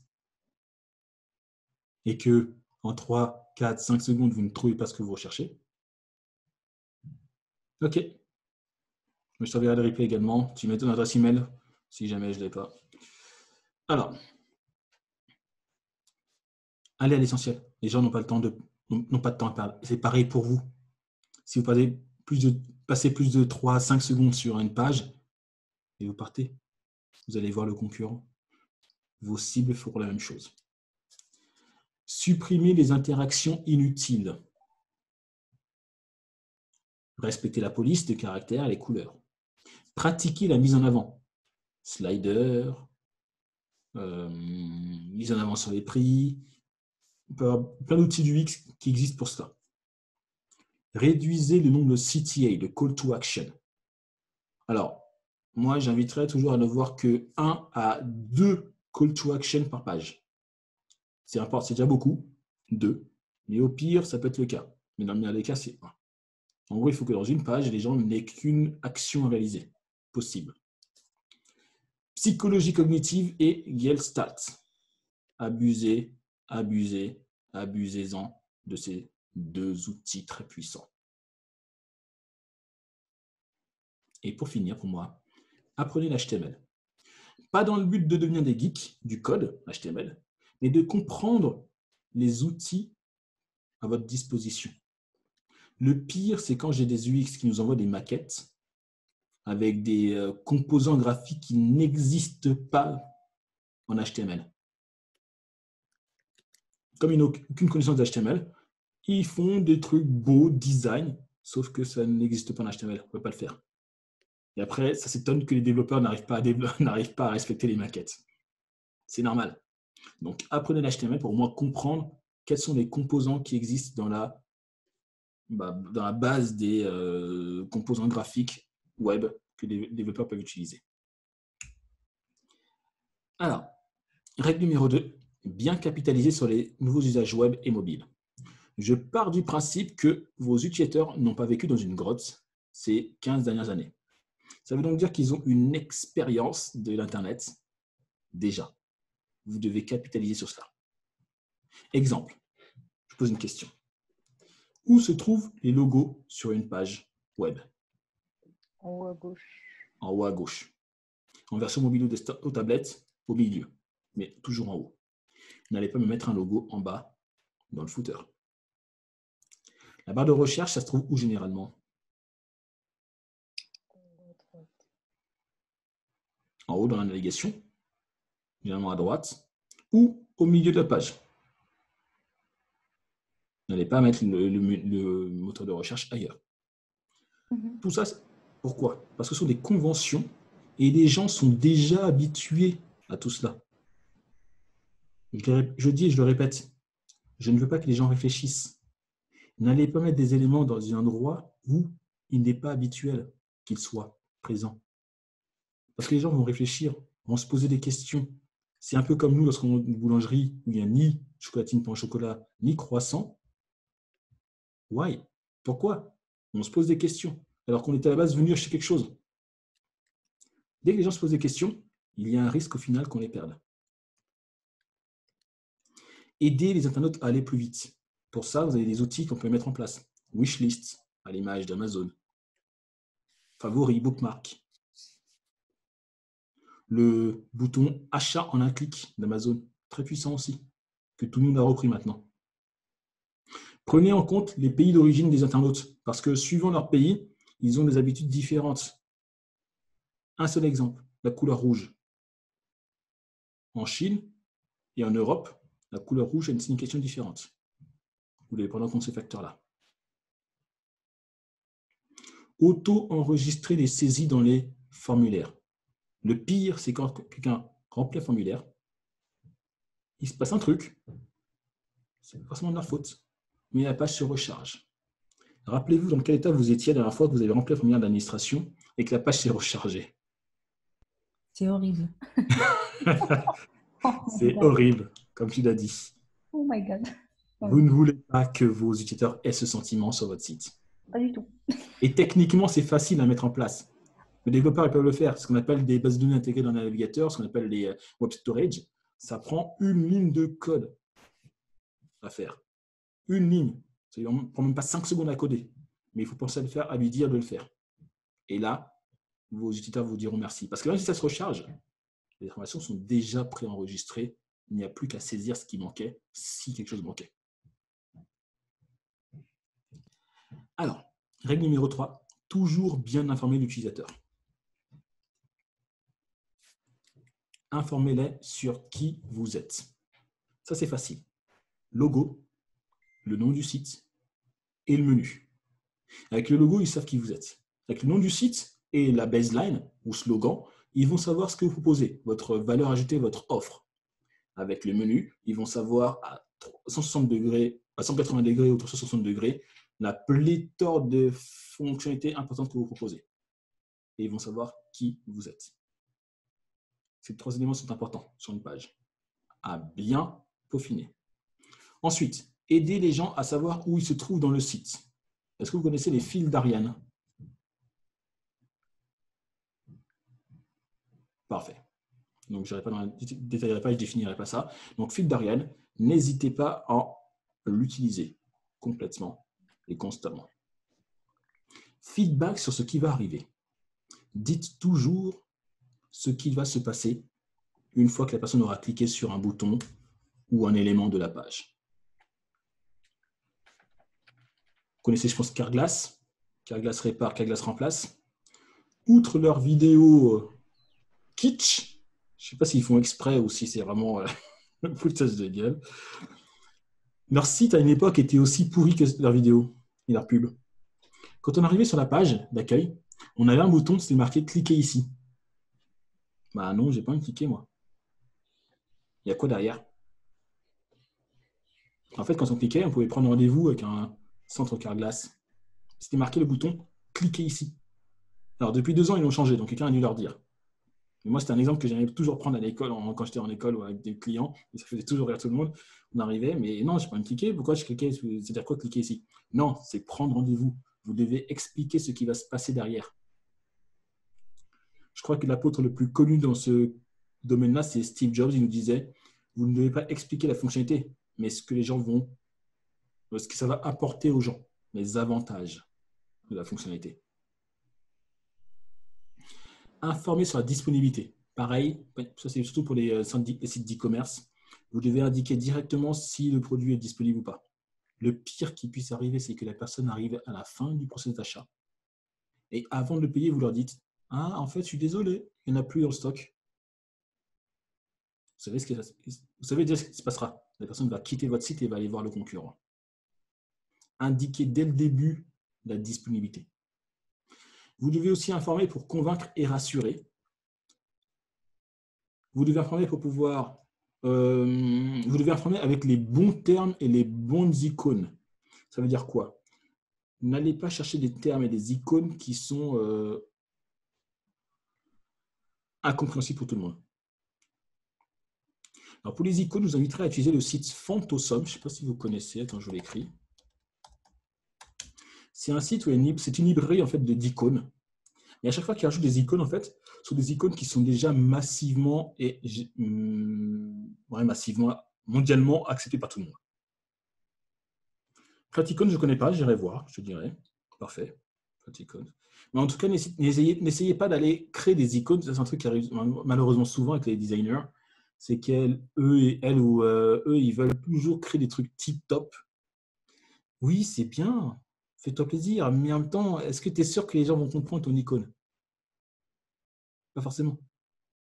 Donc, simplifiez-vous la vie.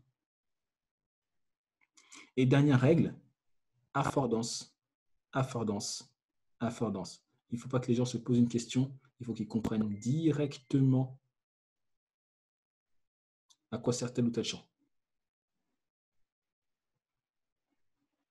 Un exemple qui m'est arrivé à une époque. J'avais créé donc une solution de billetterie en ligne et dans un des formulaires, je demandais l'âge parce qu'il y avait des événements où les gens ne pouvaient pas rentrer s'ils n'avaient pas un certain âge. Sauf que le champ qu'on avait mis, c'était un champ texte. Il était grand. Et je demandais l'âge. Quelle erreur! Les gens, des fois, nous utilisaient leur âge en lettres. Comment voulez-vous que je puisse utiliser l'information d'un âge en lettres? Alors, en plus, avec les gens qui ne savent pas écrire, c'est encore autre chose. Quand vous demandez l'âge, vous devez le demander avec ce qu'on appelle un select ou un drop-down en anglais. En tout cas, les choix où ça déroule et on peut choisir un élément de la liste. Donc, l'affordance, c'est aussi cela. C'est de choisir le bon champ pour récupérer la bonne information. Et si l'information est petite, le champ doit être petit. Si l'information est grande, le champ doit être grand. L'avantage, les gens en voyant le champ, ils comprennent naturellement que l'information qu'ils vont devoir saisir sera petite et courte. Pareil, si c'est grand, potentiellement l'information sera grande. Ils n'ont plus à réfléchir.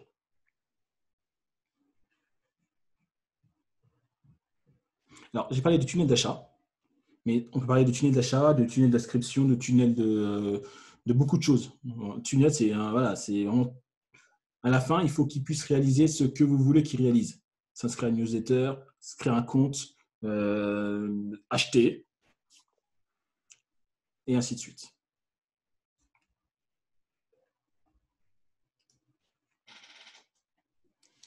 Alors, règle numéro 4, toujours anticiper les erreurs d'interaction de saisie.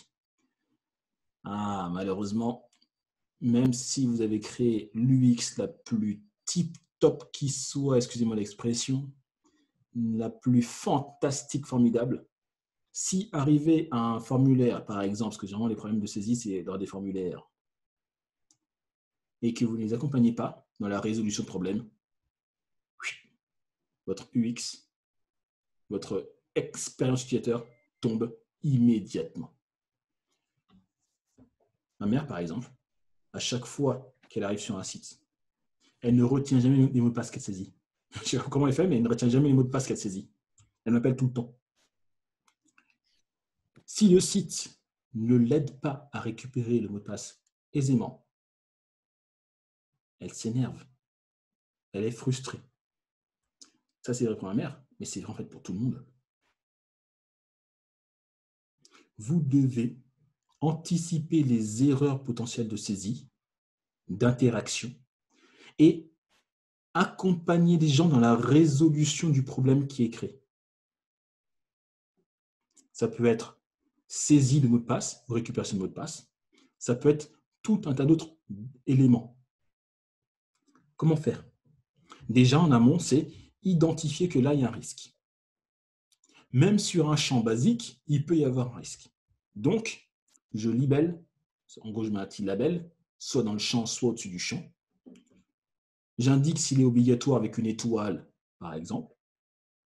Je signale les erreurs potentielles, ou dès que l'erreur survient, j'explique l'erreur. Attention, l'information saisie n'est pas une adresse email. Il manque l'arrobase. Les gens comprennent qu'ils ont oublié l'arrobase. Adapter, j'ai dit tout à l'heure, adapter la taille du champ au contenu. Mettez pas un champ énorme pour le code postal. Un code postal, c'est 5 caractères, en France en tout cas. Au pire, aux États-Unis, ça peut être 9 caractères, ça peut être 7 caractères. C'est le plus gros que je connaisse. Mettez pas un champ à 30, 50 caractères pour un code postal petit. Choisissez les bons éléments de récupération d'informations, j'ai dit tout à l'heure. Choisissez les bons champs. Par exemple, pour demander le genre, vous demandez êtes-vous un homme ou une femme? Non. On peut être les deux maintenant, excusez-moi, mais théoriquement, on est soit un homme, soit une femme. Donc, le champ doit être dit est exclusif. On choisit soit homme, soit femme, soit divers. Mais ce n'est pas cocher homme et femme en même temps, ce n'est pas possible. Pareil, quand vous demandez l'âge ou une date, vous prenez un select ou un drop-down. Les gens cliquent, une liste se déroule et ils choisissent l'élément qu'ils veulent. Et ainsi de suite. Choisissez les bons champs. Accompagnez et anticipez les erreurs. Alors, je mets l'accent dessus parce qu'en fait, c'est malheureusement ce qui arrive. On a imaginé l'expérience utilisateur la plus tip-top qui soit et arrivé à un formulaire, les gens sont frustrés et s'énervent. Alors, le pire, c'est comme dans l'administration. Les sites se rechargent, on perd tout ce qu'on avait saisi. Voilà, c'est fini. Non. Dans le cas d'administration et du fiscal, on est obligé parce que c'est le seul site quand on veut déclarer, par exemple. Mais s'il n'y a pas obligation de rester sur le site, on va voir le concurrent direct. Alors, règle numéro 5, rassurez-vous, il ne nous reste que 10 slides à la fin. Toujours laisser le contrôle à l'utilisateur tout en indiquant les bonnes étapes. Donc ça vient nuancer ce que j'ai dit tout à l'heure, ou pas en fait. Parce que je disais qu'il fallait influencer et manipuler positivement les gens. En fait, ça veut dire quoi? Ça veut dire que vous leur laissez le contrôle, parce qu'ils doivent avoir le contrôle, en tout cas avoir l'impression qu'ils ont le contrôle. Mais ça n'empêche pas que vous leur prenez la main pour les amener d'un point A à un point B. Ce n'est pas contradictoire. C'est juste qu'il y a des éléments sur lesquels on ne doit pas tergiverser et sur lesquels on ne peut pas se permettre de pouvoir leur imposer quelque chose. Par exemple, j'arrive sur une page, je vais prendre un exemple très simple. Je ne sais pas si vous connaissez le site capital.fr, site d'information business. J'adore ce site parce que les contenus sont fouillés, détaillés, clairs. Les articles sont vraiment de bonne qualité. Mais malheureusement, 4 fois sur 5, je ne lis pas leur contenu. Pour quelle raison? J'arrive sur leur site et là, j'ai une pub en grand, généralement même pour acheter un Opel. Pas besoin d'acheter des voitures à chaque fois, ça fait 3 ans qu'ils me proposent la même pub. Acheter une Opel et je dois voir la vidéo jusqu'au bout avant de pouvoir accéder au contenu. Quand je n'ai pas absolument besoin d'aller voir cet article et que je peux le trouver sur les Échos ou ailleurs, ben je quitte le site directement. Alors certains me diraient, oui, mais tu dois comprendre que c'est leur business model, ils gagnent de l'argent avec la pub, et ainsi de suite. Non, ce n'est pas acceptable comme réponse. Parce que finalement, ce qui se passe, c'est quoi? C'est que, je ne regarde pas la pub, et en plus, je ne reste pas sur le site. Donc, ils ont tout perdu. Donc oui, en effet, il y a pas mal de sites qui le font, comme tu le dis. Donc, c'est un truc qui est malheureusement habituel. Le pire, c'est ce qui se passe depuis maintenant quelques mois. C'est on vous demande, avec une modale, avec une fenêtre sur surbrillance, votre adresse email pour s'inscrire à la newsletter. Et le petit bouton croix n'apparaît pas directement. Il apparaît au bout de 10 secondes. C'est à la mode. Alors, je trouve ça totalement idiot, mais c'est à la mode. Qu'est-ce qui se passe? En fait, ils veulent vous imposer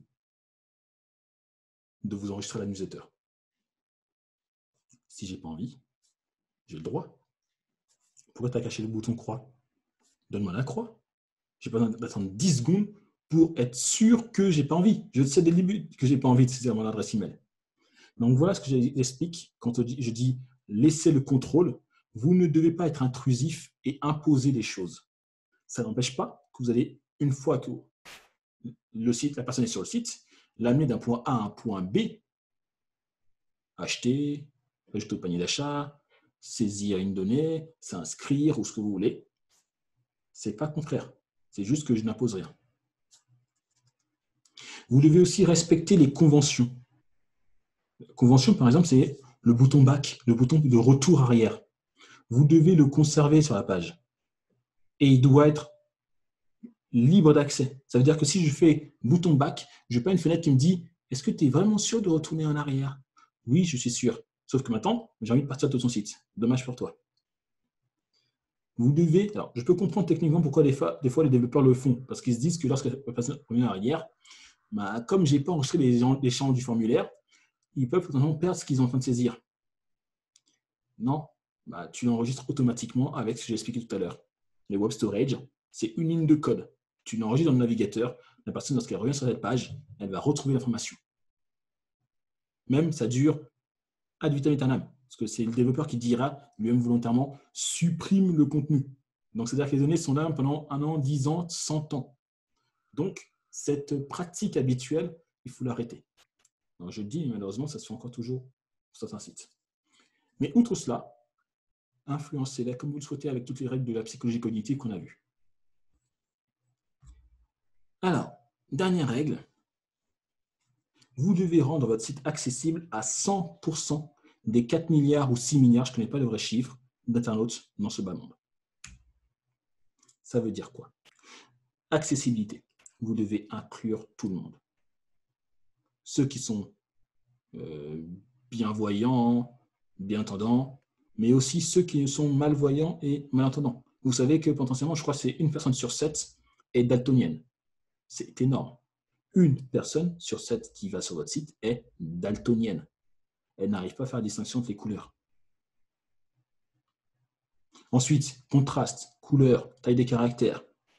Est-ce que vous connaissez la taille de caractères de base actuellement pour un texte en pixels? Non, 12, c'est trop petit. 16, voilà. 16 pixels, c'est la taille de base pour les caractères. 16 pixels. 12, c'est pour les petits textes. Alors, si tu vas dans les 9, 8, c'est ce que tu veux. Même sur mobile. Alors, sur mobile, l'avantage, c'est que vous allez maintenant pouvoir utiliser ce qu'on appelle les EM. Donc, ils vont pouvoir s'adapter. Mais je ne vais pas rentrer dans les détails techniques, hein, on n'est pas là pour ça. C'est plus de 8. Mais même sur le mobile, c'est 16, oui. En tout cas, c'est proche de 16. Parce qu'avec les EM, ça change aussi. Soigner l'esthétique. Alors, je ne parle pas du UI parce que, 1, je ne suis pas un expert de l'UI. Et 2, comme le disent tous mes amis, je n'ai pas de goût. Donc, je ne vais pas parler du UI ici. Mais l'UI est aussi important. Donc, il faudra le soigner. C'est très important. Les vidéos. Sous-titrer les vidéos. Ça va dans la suite logique de l'accessibilité. Il y a les gens qui, 1, seront malentendants. Et potentiellement, ils veulent consommer votre vidéo. Sous-titrer la vidéo. Autre chose, pour les Parisiens et Parisiennes, vous allez comprendre de quoi je parle directement.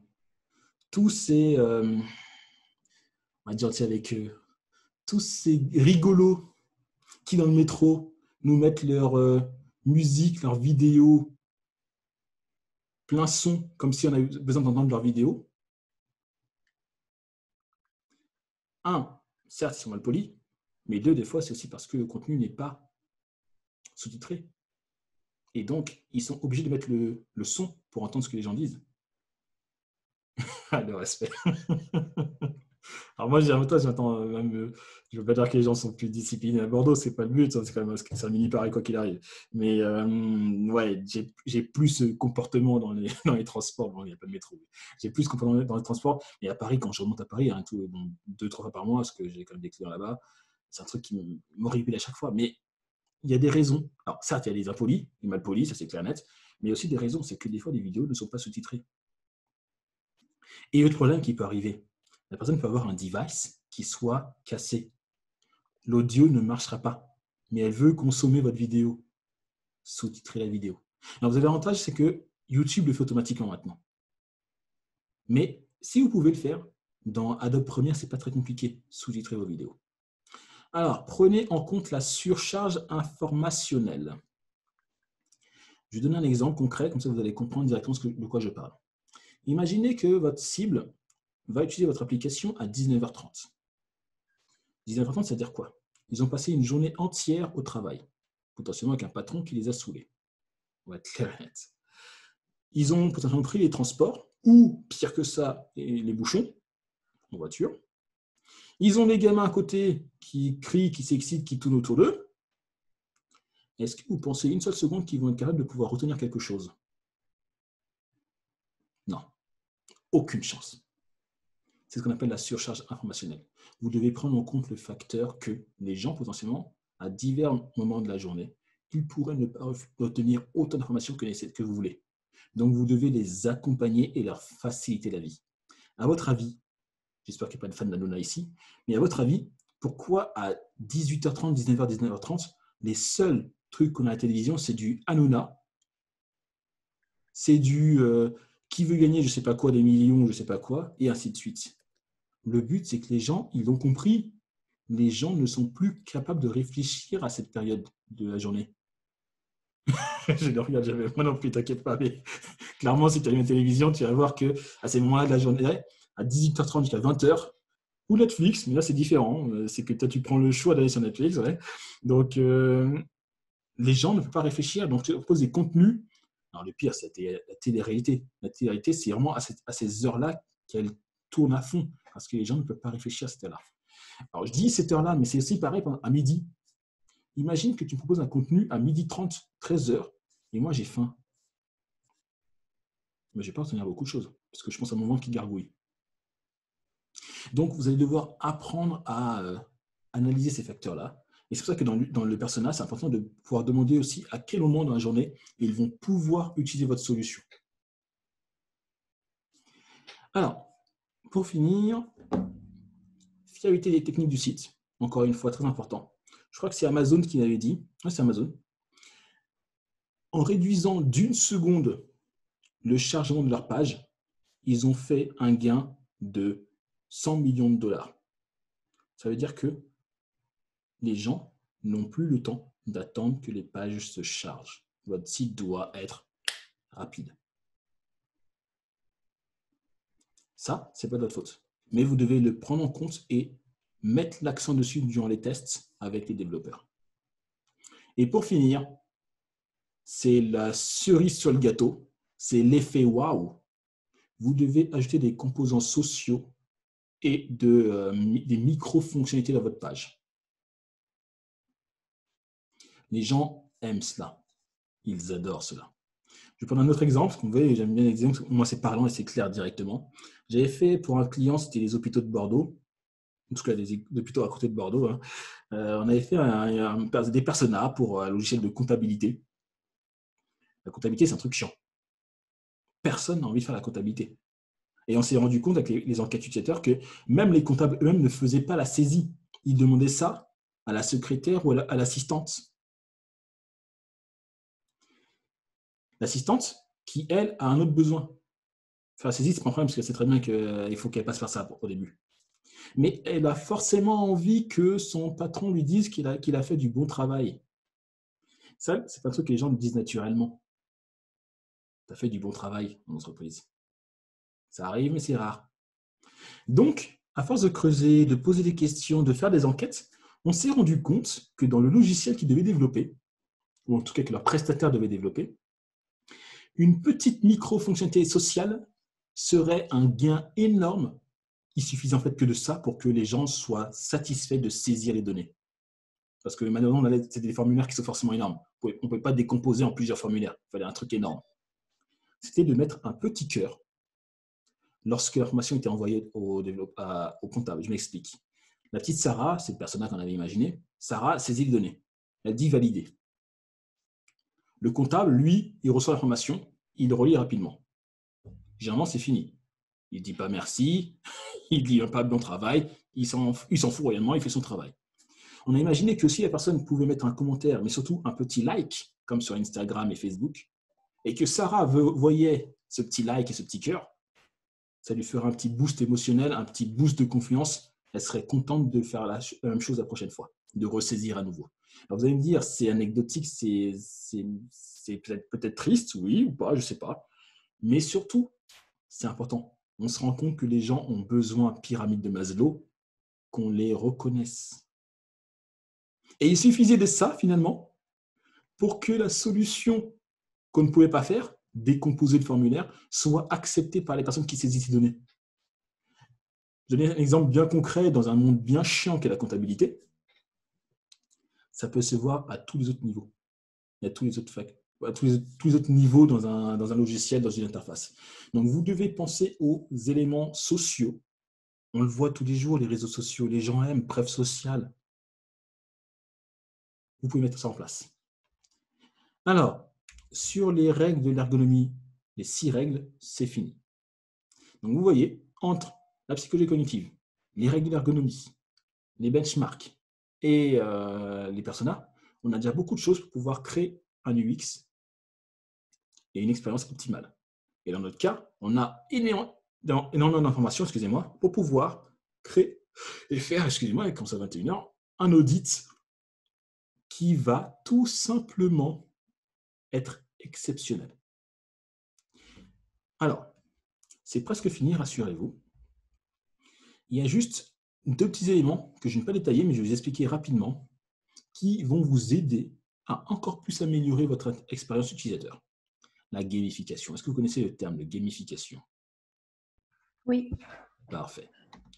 La gamification, c'est vraiment un élément qui va vous aider à fidéliser les gens, à les onboarder très facilement. L'idée, c'est très simple, hein. Donc, c'est de reprendre les techniques de jeux vidéo dans une application qui n'est à la base pas un jeu vidéo. C'est simple, mais une fois que ça en a mis en place, ça marche très bien. Moi, par exemple, je me suis inscrit depuis maintenant 2 semaines sur Duolingo, parce que j'avais appris l'espagnol et le chinois en école d'ingénieur. En 10 ans, j'ai tout perdu. Et je me suis dit, durant ce confinement, peut-être que j'ai le temps de recommencer. Eh bien, chaque jour, je fais de l'espagnol et du chinois. Comment ils font? Tous les jours, ils m'envoient un petit message, soit en mode psychologie cognitive, manipulation. Gilbert, tu as perdu ta place. Si tu veux occuper ta place, connecte-toi 5 minutes. En gros, culpabilisation. Ou sinon, ils jouent avec des crowns, comment on dit crowns, des badges, des couronnes et autres pour dire bravo, tu as bien réussi hier, continue comme ça, et ainsi de suite. Gamification. Vous devez, si vous le voulez, et si vous le pouvez, mettre de la gamification dans vos interfaces pour pouvoir fidéliser et onboarder les gens. Alors, je ferai un cours particulier sur la gamification courant mai ou fin mai. Donc, pour celles qui sont venues et ceux qui sont venus sur par le biais de Meetup, ouais, c'est Meetup, vous allez pouvoir tout simplement le trouver très rapidement et très facilement. Pour ceux qui sont venus dans d'autres moyens comme mon LinkedIn, mon Facebook, j'essaierai de l'annoncer au moins une semaine avant, comme ça vous serez au courant et informé. Mais sur Meetup, en tout cas, vous aurez directement l'événement qui sera affiché. Alors, je voulais parler d'un exemple qui était Uber, mais on n'aura peut-être pas forcément le temps. Donc, on va passer à la suite. Alors, tout ce que je vous ai expliqué, le but, c'est quoi? De faire derrière votre audit. En tout cas, pour ceux et celles qui veulent. Donc, maintenant, vous avez suffisamment d'informations pour faire l'audit. Donc, choisissez une application, je l'ai dit tout à l'heure, soit une application grand public, Netflix, Amazon, Snapchat, Spotify, Le Bon Coin, ce que vous voulez. Évitez juste Facebook parce qu'il est tellement gros que c'est très, très compliqué à analyser. Et même si, j'ai dit tout à l'heure, ils ne répondent pas à tout le monde, il y a des personas bien précis, ils ont tellement de personas que même si c'est précis, ils ont tellement de personas que c'est compliqué de savoir à qui vous voulez s'adresser lorsqu'ils ont fait une fonctionnalité. Donc, prenez des exemples beaucoup plus simples comme Netflix, Spotify et j'en passe. Ensuite, vous allez me faire tout simplement quoi? Un audit, un benchmark. Qui sont les concurrents? Qu'est-ce qu'ils font? Qui sont les cibles? C'est pour ça que ça va être plus ou moins simplifié. C'est comme c'est vous qui choisissez le logiciel, l'application, le site. Vous allez forcément prendre un truc que vous connaissez. Donc, potentiellement, vous serez un des personas. En tout cas, vous allez constituer avec d'autres personnes un de ces personas. Ensuite, vous allez me faire quoi? Vous allez me faire tout simplement une analyse par rapport aux critères de la règle et les règles de l'ergonomie. Pondéré par quoi? Pondéré par la psychologie cognitive et pondéré par les besoins des personas. Et une fois que ça c'est fait, vous me faites des recommandations sur les points que vous avez trouvés qui pouvaient poser problème. L'avantage de prendre des sites bien connus, c'est qu'en plus, vous allez apprendre des trucs très intéressants. Comment fait Netflix pour faire la mise en avant? Comment fait Amazon pour faire de la mise en avant? C'est très, très enrichissant de faire ça aussi. Mais vous allez voir qu'il y a plein de points qui sont négatifs. Parce que même eux, ils ont beaucoup de choses à améliorer. Alors, voilà le challenge pour ceux et celles qui l'acceptent. Ce qu'on pourra faire, c'est que je vous propose que vous faites tranquillement. Et dès que vous êtes prêt ou prête, vous envoyez un petit mail. Et soit on le corrige ensemble à distance, soit on le corrige ensemble par Zoom, comme vous le voulez. Quand j'ai dit ça, c'est par mail, soit on le fait par Zoom, comme vous le souhaitez. Vous me tenez au courant que vous avez fait ça. Et si entre-temps, vous êtes bloqué sur certains aspects, n'hésitez pas à m'envoyer un mail. Hein. Je vous aiderai directement. Je réponds très rapidement. Voilà. Quelques notions avancées que je n'ai pas abordées ici, qui sont de l'UX et de l'ergonomie aussi. Design thinking. Benchmarking, j'en ai parlé un peu, ça peut se développer encore plus. Comment animer des entretiens utilisateurs, donner des personas, donner des formulaires d'enquête, des questionnaires d'enquête, mais j'ai donné aussi comment se comporter avant et après. Mais il y a plein d'autres règles qu'il faut connaître. Donc ça, j'en parlerai plus tard dans une prochaine formation vidéo. Je fais plein de cours en ligne si vous le souhaitez. J'ai entre autres proposé... Oui, vous aurez les slides. Vous aurez les slides, je vous les envoie. En tout cas, si je n'ai pas votre adresse email, vous mettez dans le chat. Sinon, je prendrai les adresses email que j'ai dans le Eventbrite. J'ai plein de vidéos que j'ai mis. Entre autres, par exemple, j'ai mis une série de vidéos sur l'UX Design sur mon YouTube. C'est gratuit. Et je reprends tous ces points que je détaille beaucoup plus complet. C'est beaucoup plus complet, en fait. Vous allez voir, c'est plein de séries de vidéos que j'ai faites sur l'UX. Il y en a plein d'autres aussi. Hein. Outils de veille, carte d'empathie, expérience map, Oh My Tree, prototypage, 6-to-1, storyboard, Otherflow. Pour ceux qui sont UX, c'est des termes qui vous parlent.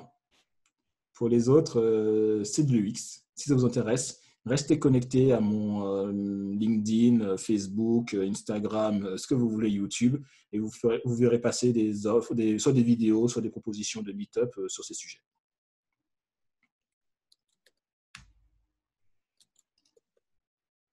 Voilà. Merci. Est-ce que vous avez des questions?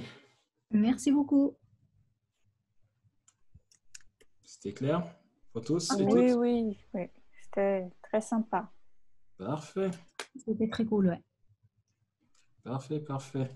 J'espère que vous avez apporté plein de valeurs, comme on dit. Et bon, à une prochaine fois, potentiellement. Oui. Bon, ben, merci. Et bonne soirée à tout le monde. Bonne soirée aussi à vous. À très bientôt. Salut. Au revoir. Au revoir. Merci.